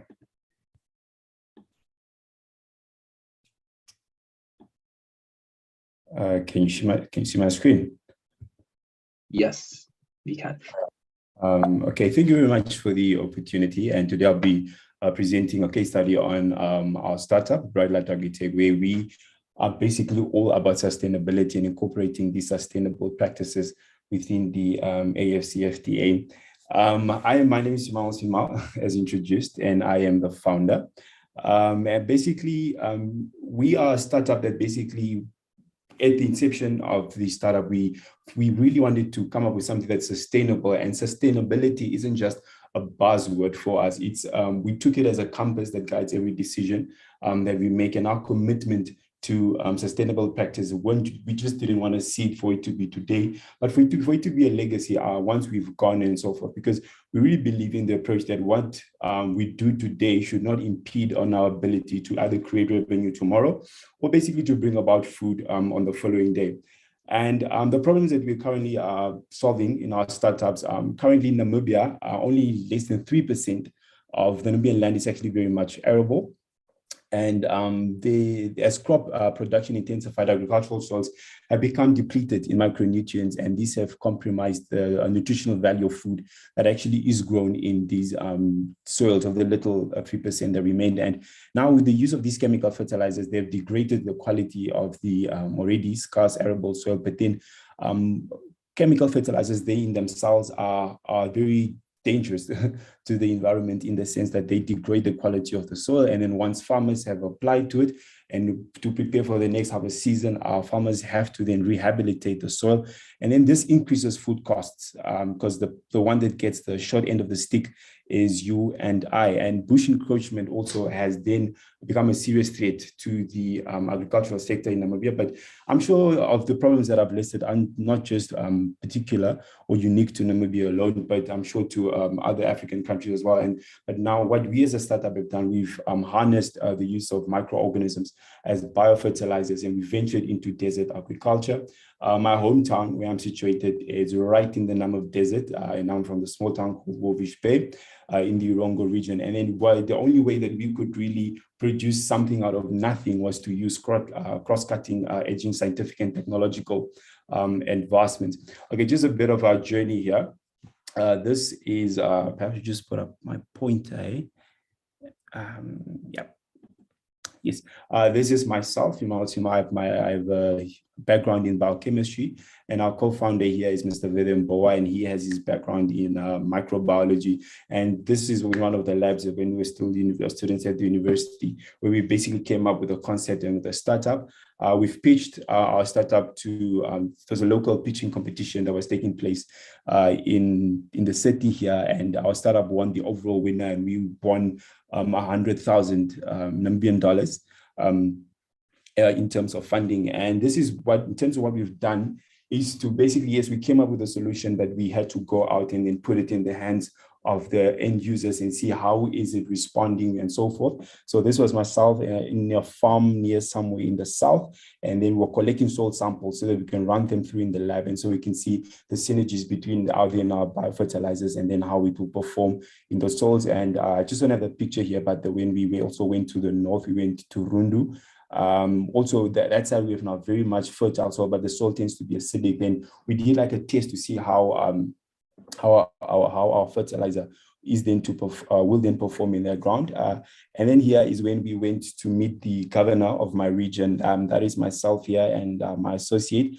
She's from Nigeria, Ms. Keve, and that is the Honorable Neville Andre, the governor of my region. And we really received a lot of support from the office of the governor. And here, right here is Mr. Jimmy. We went out to do some land scouting because of the desert agriculture we've really received overwhelming support from the office of the governor as well here. This was myself when I was presenting to the executive committee of the municipal council of my hometown, that is Walvis Bay. And both these two entities have really supported us and have helped us bridge the challenges that we're facing. One, which was with Sanlam as well, which was one, access to funding, access to land, and so forth. But obviously, this, even though it's not everything in terms of funding that we needed, it opened up so many doors for us and so forth. And then, but in terms of sustainability, research and development has really been at the research and development has really been a core value of ours. And we really, as I've alluded to, we've really used it as a guiding light, because one thing that we have done, we believe in staying ahead of climate adaptation research. And one of the things that we've done, for example, Namibia is a very, very dry country and probably one of the driest in Africa as well. And along the coast in my hometown, so what we've resorted to is to harness water from fog and mist. Currently, we're having talks with a conservation organization where nets that are being thrown into the ocean, how we can then see how we can collect those nets and use those to harness and collect water from fog, and then recycle that and put that into our greenhouses and so forth. And then we've also then, through research and development, again, the use of methods that then allow for freshwater saving mechanism, which would then be the method of using brackish water, which then would see a certain concentration of salt water, but then this also increases certain mineral levels for the plants that your normal water wouldn't have.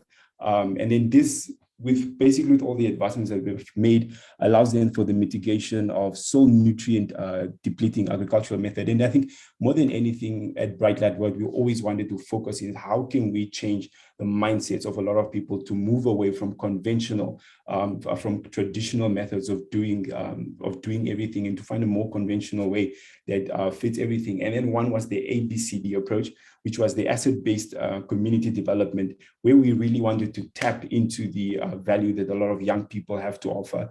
In terms of, instead of going to order certain products from outside of the country. We then look into the local community, entrepreneurs, vocational graduates, in terms of how then they can assist us in perhaps then designing something for us. And this is one of the things that we've really focused on as a startup and so forth. And it has really been an interesting journey, even in terms of the biofertilizer and so forth. We've then gotten in touch with colleagues from Nigeria, in terms of then how then we can see the synergies in terms of partnerships that we can develop between ourselves and them, as well as one of our, she's a part-time employee of ours, and she's currently situated in Zimbabwe, because it's a thing of, we want to see how is it going to perform in the different soils on the African continent. And with the with the AfCFTA, it's really been something currently, when there was recently a consultation, and that's where I met my good brother, David. I don't know if he's online here, and then we shared a lot of ideas and so forth. So really, this is just something that we've really been working on in terms of challenges that we've overcome, a solution that is very much eco-friendly, a solution that supports sustainability. In as much as we want to go into this, we don't want to enter into something that is not going to that's not going to be sustainable. That's not going to be sustainable even for us, but also for the future generations to come. So in the long run, in a nutshell, that is us as Bright Light Agritech in terms of what we've done to prepare ourselves and to prepare Namibia, and so that Namibia can also participate in the free trade area in terms of the agricultural space. I'm sure we've only known mostly for the minerals and so forth, but there's a lot more to offer using science and technology. And this is really just the vision that we have here at Bright Light, and that we hope and we know that we can offer to the African continent through the AfCFTA. And with that said, thank you very much. Thank you very much, William. Thank you so much, Asante.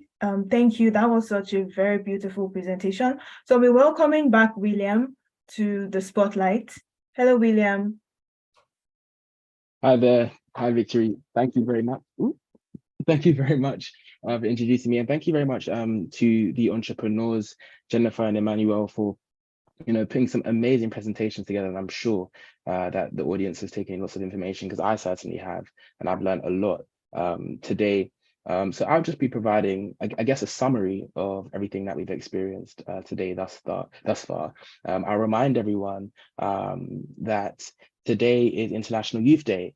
And that means that we are trying to celebrate young people, because young people are a really, really important resource. In Africa, 60% of people are young people, and we have to celebrate young people and provide ways and initiatives and just knowledge in terms of how can we move forward and how can we provide sustainable entrepreneurship. So today we've been lucky to be privy to an insightful conversation, shedding light on the incorporation of green skills in particular and sustainability to our trade. We started off with Professor Laundrie. He gave us a great keynote describing some of the trends that we should be keeping in mind. There was about 13 in total, but just to name a few, he spoke about, I guess, one, there's an increasing population growth. So the demographics of Africa are changing. And by 2035, 400 million Africans will reach working age, which means there's lots of human capital, vast human capital to be tapped into. Catherine Mwangi, she mentioned that 60% of Africa's population is young people, like I just mentioned. So therefore, since we are seeing these demographic shifts, we need to be moving towards more human capital intensive, endeavors. And Professor Laundrie mentioned in the second point that there are a few key sectors that I believe we can focus on that will be very useful for the AfCFTA implementation. He said the agricultural sector, he said agri-processing, he said utilities, manufacturing, construction. And we've been lucky to hear some of those examples today of entrepreneurs who are within those sectors and who are pushing forward. So it's very good to hear from them, but it's also good to see the synergy behind, I guess, the theory and then the practicality, because it's only through when you have the theory and the practicality that you can sort of push on. But then he also mentioned something that's a vital point, and we're moving towards the fourth industrial revolution. Technology is becoming more and more important. We're seeing developments in AI, we're seeing developments in digitalization. He mentioned that in the 90s, the number of mobile phone subscribers in New York was more than that of Africa. But now the number of mobile phone subscribers in Africa is double that of the US as a whole. So we're seeing rapid technological advancements. And, we have to be ready for the fourth industrial revolution. And we have to make sure that, we're leveraging those things. Industry is not just, I guess, the physical manufacturing side, but, things like digital technology are also part of industrialization. And thus we should focus a lot on that. After that, we had the privilege of listening to an amazing panel of speakers. We had Gibson, who shared his business story and how he was able to recycle battery technology for those in rural areas in his local community. And he challenged us to look inward and ask ourselves, what are we doing? Should we always partition the blame to governments or organizations? Or should we look inward and say, how can I contribute to making sure we live in a more sustainable world? Or how can I contribute and serve the people around me? We had Catherine, and she let us know about the challenges and the opportunities for entrepreneurs in regards to the many things like access to finance, access to information, or access to even professional networks. So we were thinking about how can we essentially mitigate these sort of issues, because they're big, and I guess most entrepreneurs, would know these things, but it's about actually coming up with the solutions to solve some of these problems. We had a member of the Chartered Institute for Logistics and Transport inform us about the importance of logistics. Trade normally involves the physical movement of products and services, and so we have to ensure that those processes are optimized for efficiency. I mean, there's no way that it should be cheaper for you to take a cargo from China to Lagos than from Lagos to Abuja. I mean, so we have to find ways that we can improve logistics, because that's the way we're going to optimize the efficiency of trade. But trade, of course, is not just only physical. Like I did mention the digital economy, which is another important asset that we have. And Lily educated us on what the International Trade Center is doing to promote green entrepreneurship. The International Trade Center has a plethora of initiatives, including the Young Entrepreneurs Network, the One Trade African Initiative, focused on empowering MSMEs. She let us know that 90% of businesses in Africa are actually MSMEs, and about 60% of those are youth-led. So there's quite a lot of young people who have businesses, and we need to be able to give them the ability and the facilitation to actually scale. We then had the opportunity to listen to some amazing entrepreneurs who were working on MSMEs, such as Jennifer and Emmanuel, and they gave us thrilling presentations about what they're doing in their local areas. We have a skincare business in Ghana to a sort of agri-tech startup in Namibia. So a wide range of things are going on in the continent, and I would just challenge everyone to do as much as you can in your local community to improve the situation for others around you.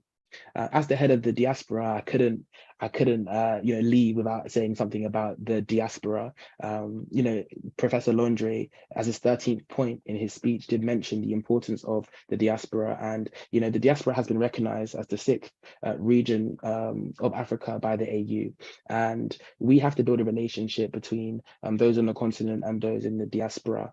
Like I said before, in answer to another question, we talk about the brain drain. We talk about this common parlance of Japa. However, migration is not final. There's a constant dynamic shift and movement, and so it's really about how can we sort of leverage the relationships that already exist and build on those relationships and keep communicating. And this is already one way to communicate with people on the continent and people in the diaspora, but we have to create more networks for that.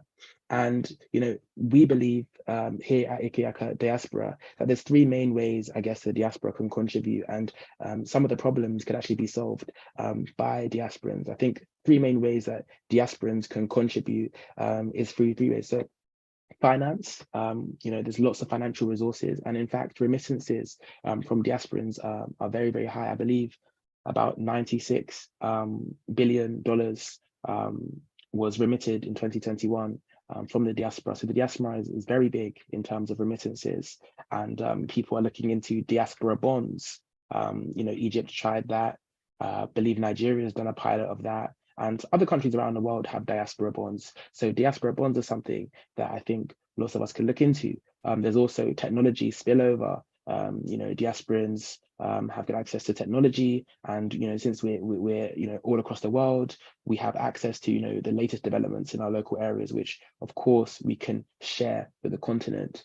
And finally, knowledge production. There's lots of amazing educational institutions and just institutions in general outside of Africa and also inside, but diasporans can definitely share knowledge. And it's good to see what Emmanuel said about R&D sustainability. We need more of that, research and development, and that can be boosted in the diaspora. So these are the three realms that I believe that the diaspora can focus on to ensure that we do move towards a more sustainable world. But I just want to say finally that, us as young people, we are the future, but we're also the here and now. And so let's work together to ensure that we do bring about that future that we desperately desire and the Africa that we desperately want.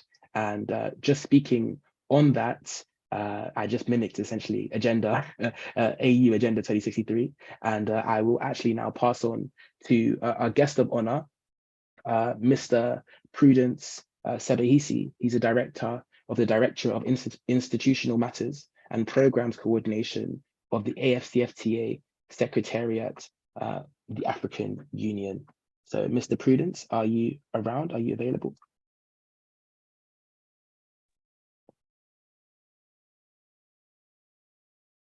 Hi, William. Good afternoon. I'll be giving a speech on behalf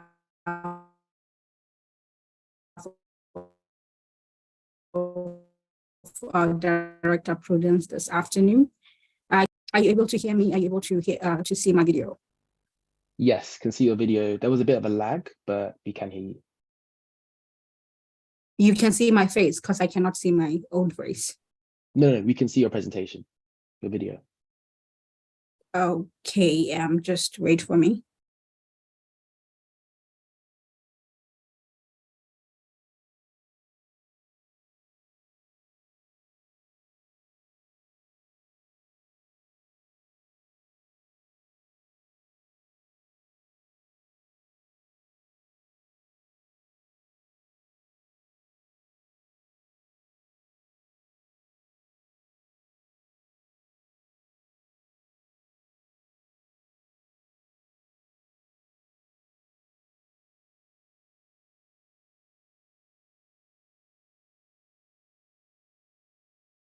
Are you able to see my video? I see a blank space, just. I don't know about everyone else, but I can't see your video. I can only see black. Okay. Perhaps I may have to. Perhaps there might be something covering your camera. Nothing, because I'm using my work laptop, so it should be working.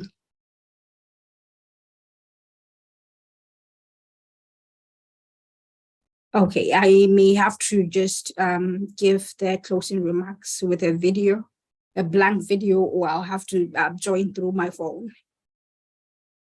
But in the interest of time, my assignment for today's meeting is to deliver closing remarks on behalf of Mr. Prudence Sebahisi, Director of Institutional Matters and Program Coordination at the AfCFTA Secretariat.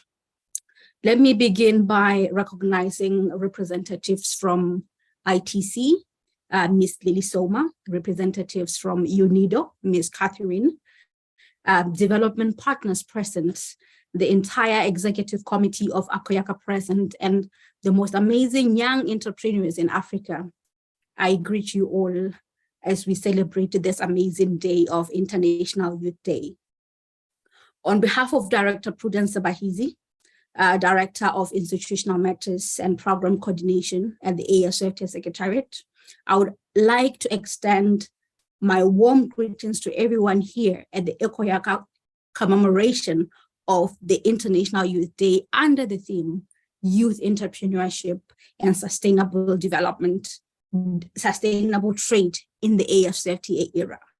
Please allow me to also take these opportunities, dear young entrepreneurs, to thank all the distinguished participants for this day who have actually made space within their schedules, taking into the fact that today is a weekend, and they made sure that they attend this event. I would also want to take this opportunity on behalf of the entire Secretariat, together with the AfCFTA Secretary General, to thank the AfCFTA team for its continued support in championing the AfCFTA youth as agenda across the Africa continent. And the Secretariat assures the team of the institution support in every way that they may need our help under our Women, Youth and SMEs division at the AfCFTA Secretariat structure. Dear participants, today we gather here to celebrate International Youth Day under the enlightening theme, Youth Entrepreneurship and Sustainable Trade in the AfCFTA Youth Era. On behalf of our esteemed director, I stand before you to highlight the crucial role that our young minds play in driving economic growth and sustainability in the AfCFTA era. The AfCFTA symbolizes a new era of opportunities for our continent, where barriers to trade are being dismantled and unified market is taking shape. As we seek to maximize the benefits of this historic trade agreement with one of its largest of measure and having a lot of ratifications, we seek to recognize the immense potential that lies within our youth, hence the development of the AfCFTA Protocol on Women and Youth in Trade. If I may remind young entrepreneurs participating in this meeting that when the AfCFTA agreement was being adopted in 2020 and the AfCFTA Secretariat itself taking place, it was during the 13th extraordinary session when President Cyril Ramaphosa was still the chairperson of the African Union, when he has actually decided that the AfCFTA agreement and the AfCFTA itself will not be complete without recognizing young people in trade, women, and SMEs. And it was during this extraordinary summit, it was agreed that the AfCFTA Protocol on Women and Youth in Trade will be developed. The protocol has actually been developed, dear young entrepreneurs, member states, with the help and the contribution of young entrepreneurs across the African continent have contributed to the negotiations of this protocol. But what does this protocol mean to a young entrepreneur trading across borders of Africa? It means that all the challenges that today young entrepreneurs have given presentations on will be tackled. Policies that have already been developed by member states will be strengthened in a way that there will be a monitoring mechanism to make sure that certain challenges that actually that young people actually face when trading across borders are being addressed. Ladies and gentlemen, youth entrepreneurship is a vital catalyst for economic development, innovation, and job creation. Today's generation is driven by passion, talent, and determination, armed with the ability to think outside the box and embrace change by promoting entrepreneurship, not only through the AfCFTA Protocol on Women and Youth, but also through the AfCFTA Secretariat supporting initiatives of AfCFTA's efforts and innovation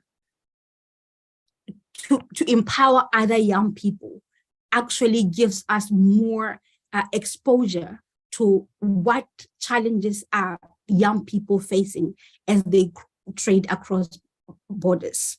Entrepreneurship alone, we believe that, however, it's not enough to ensure the success of our young people in the trading across borders of Africa. And therefore, as the Secretariat, we have dwelled into creating initiatives or programs that actually assist the Secretariat to be in contact with young entrepreneurs. If I may mention some of the programs that we have already implemented from the Secretariat. Last year, in 2022, we had the first Women and Youth in Trade conference that was held in partnership or in collaboration with the government of Tanzania under the patronage of His Excellency, the President, who is also the champion of women, the champion of AfCFTA Women and Youth in Trade, where the conference main mandate was to gather recommendations from young people, especially on the key developments of the AfCFTA Protocol on Women and Youth. The conference main mandate was to find out from the young people themselves on ground, what is it that they're experiencing? What are the challenges? And what are those initiatives that have been developed by not only their governments, but partners in terms of how far have they been implemented? And what is the obstacle that is actually making it hard for certain initiatives or policies that protect women and youth and SMEs to trade across borders to be implemented? Because as, of course, a youth representative at the Secretariat, we are very much aware that we, as the international community, together with even the governments, we tend to develop policies and we do not implement them. And therefore, with the AfCFTA Protocol on Women and Youth, we believe that it will actually help, especially when it comes to the strong monitoring mechanism of how far have member states not only commit to implementing the AfCFTA Protocol on Women and Youth in Trade, but also the agreement itself. Ladies and gentlemen, sustainability in entrepreneurship means incorporating eco-friendly practices, adopting social responsibilities, and ensuring ethical business conduct. It means proactively seeking innovative solutions to meet the needs of the present without compromising the ability of the future generation to meet their own needs. Sustainable trade is not only environmentally responsible, but also crucial for long-term profitability and resilience. Furthermore, promoting youth entrepreneurship in the AfCFTA era demands an inclusive approach. We must bridge the gender gap and ensure equal opportunities for young individuals, regardless of their background or their circumstances. By harnessing the diverse talents and perspectives of our youth, we unlock the full potential of Africa's vibrant and enterprising workforce. To accomplish this, we must foster a supportive ecosystem that enables our youth to strive. Governments, private sector entities, civil societies, business supporting institutions must collaborate to provide mentorship, access to finance, cutting-edge technology, and relevant skill development programs. By doing so, we empower our young entrepreneurs to transform their ideas into impactful and sustainable businesses. And to support this, dear young entrepreneurs, the AfCFTA Secretariat itself had made sure that within the negotiated AfCFTA Protocol on Women and Youth in Trade, there are certain provisions or policies within this protocol that actually addresses challenges such as difficulty or rather difficulty to access to finance. Secondly, harassment. We also have provisions that actually help to maintain or rather to promote equality in terms of not leaving the boy child and only supporting the women or the girl child. These are certain issues that the protocol is addressing.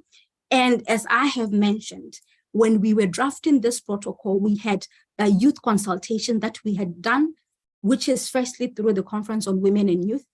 And we had made sure that young people like you, leaders like you, in the various sectors or in every region of Africa attended that conference so that they can be able to guide on the different challenges across regions of Africa that we actually young entrepreneurs experience. Also, we had also had regional consultations, which actually took place in Kenya. We are also actually, let me also take this advantage to let you know of the upcoming AfCFTA symposium that will be taking place in Zambia in a week's time in collaboration with the government of Zambia.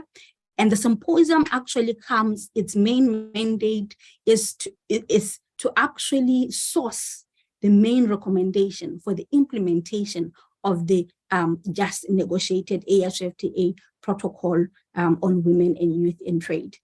In conclusion, as we celebrate this International Youth Day under the theme Youth Entrepreneurship and Sustainable Trade in the AfCFTA Youth Era, let us recognize the immense potential our youth possess. They are poised to be architects of Africa's thriving economies, pushing boundaries and driving positive change. Someone said the notion of we are the futures of tomorrow has elapsed because the young people are now the future. Let us collectively seize this moment to invest in our youth, provide them with the tools necessary for success, and create an enabling environment that promotes sustainable entrepreneurship. As I conclude my remarks, again, I would like to take this opportunity to announce our upcoming AfCFTA Youth Symposium to be held in collaboration with the government of Republic of Zambia on the 21st to 23rd of August 2023, under the theme Igniting the Future for Youth in Trade. I invite you all to attend this event as we initiate one of the largest youth in trade networking opportunity in Africa. And before I even conclude, I should also take this opportunity and be proud to let you know that Ekoyaka is also actually one of the task force committee that have worked on organizing the AfCFTA Youth Symposium. We may have not been able to sponsor most of our young entrepreneurs to this coming event, but because it's our inaugural event, we believe that whatever database that we get from our youth stakeholders like Ekoyaka, we will provide you with few opportunities that the Secretariat can actually manage to secure as long as we are looking forward to the implementation of the AfCFTA protocol on women and youth. Thank you very much. Thank you so much. Thank you so much. So on behalf of Ekoyaka, I would just like to thank our panelists once again, thank our participants that have waited till the very end of this webinar. I would also like to thank every single organization that threw their weight behind this webinar, the AfCFTA, the United Nations Industrial Development Organization, UNIDO, International Trade Center, ITC, the government of Namibia, WAGA, CILT Next Generation, Zozo, and the Bright Light Agritech. Thank you so much. So I'll just be announcing 3 key events that we'll be having before the year runs out, and I believe that you all will be interested because they're very promising. The first one is the AfCFTA Youth Symposium at Lusaka, Zambia on the 21st to 23rd of August, and then the AfCFTA Youth Day that will take place on November 6th to 9th in Cairo, Egypt. And then we have the Intra-African Trade Fair, also set to take place in Cairo, Egypt from the 9th to the 15th. And the Youth Lead Africa Summit that is set to take place on November 21st to 23rd. So please just follow Ekoyaka on our social media platforms to keep updated so that when these events are set to take place, you would not miss out on them. Thank you all for the active participation, the vibrant comments, the engagement. It was so interesting. So as we conclude, I'll just like to leave you all with a thought. The future is not just something we inherit, it is something we shape. So let us continue to work collaboratively, harnessing the power of green skills and entrepreneurship for a brighter, sustainable Africa. So stay inspired and keep making a difference. And finally, before we go, can we just turn on our video so we take a picture and for the purpose of our social media platform? So please turn on your videos and wear your pretty smile. So William, can you maybe take a screenshot and tell us when you're done?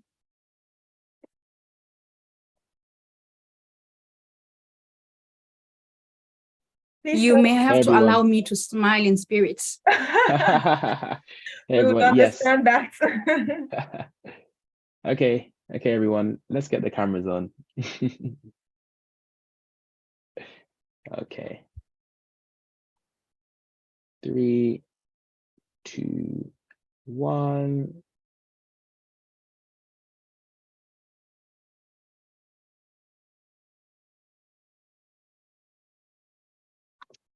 Thank you, everyone. Thank you. So we'll leave you now with some music. Bye-bye. Weekend. Thank you, everyone, for coming, and we have an Bye-bye. amazing International Youth Day. See you later. Bye.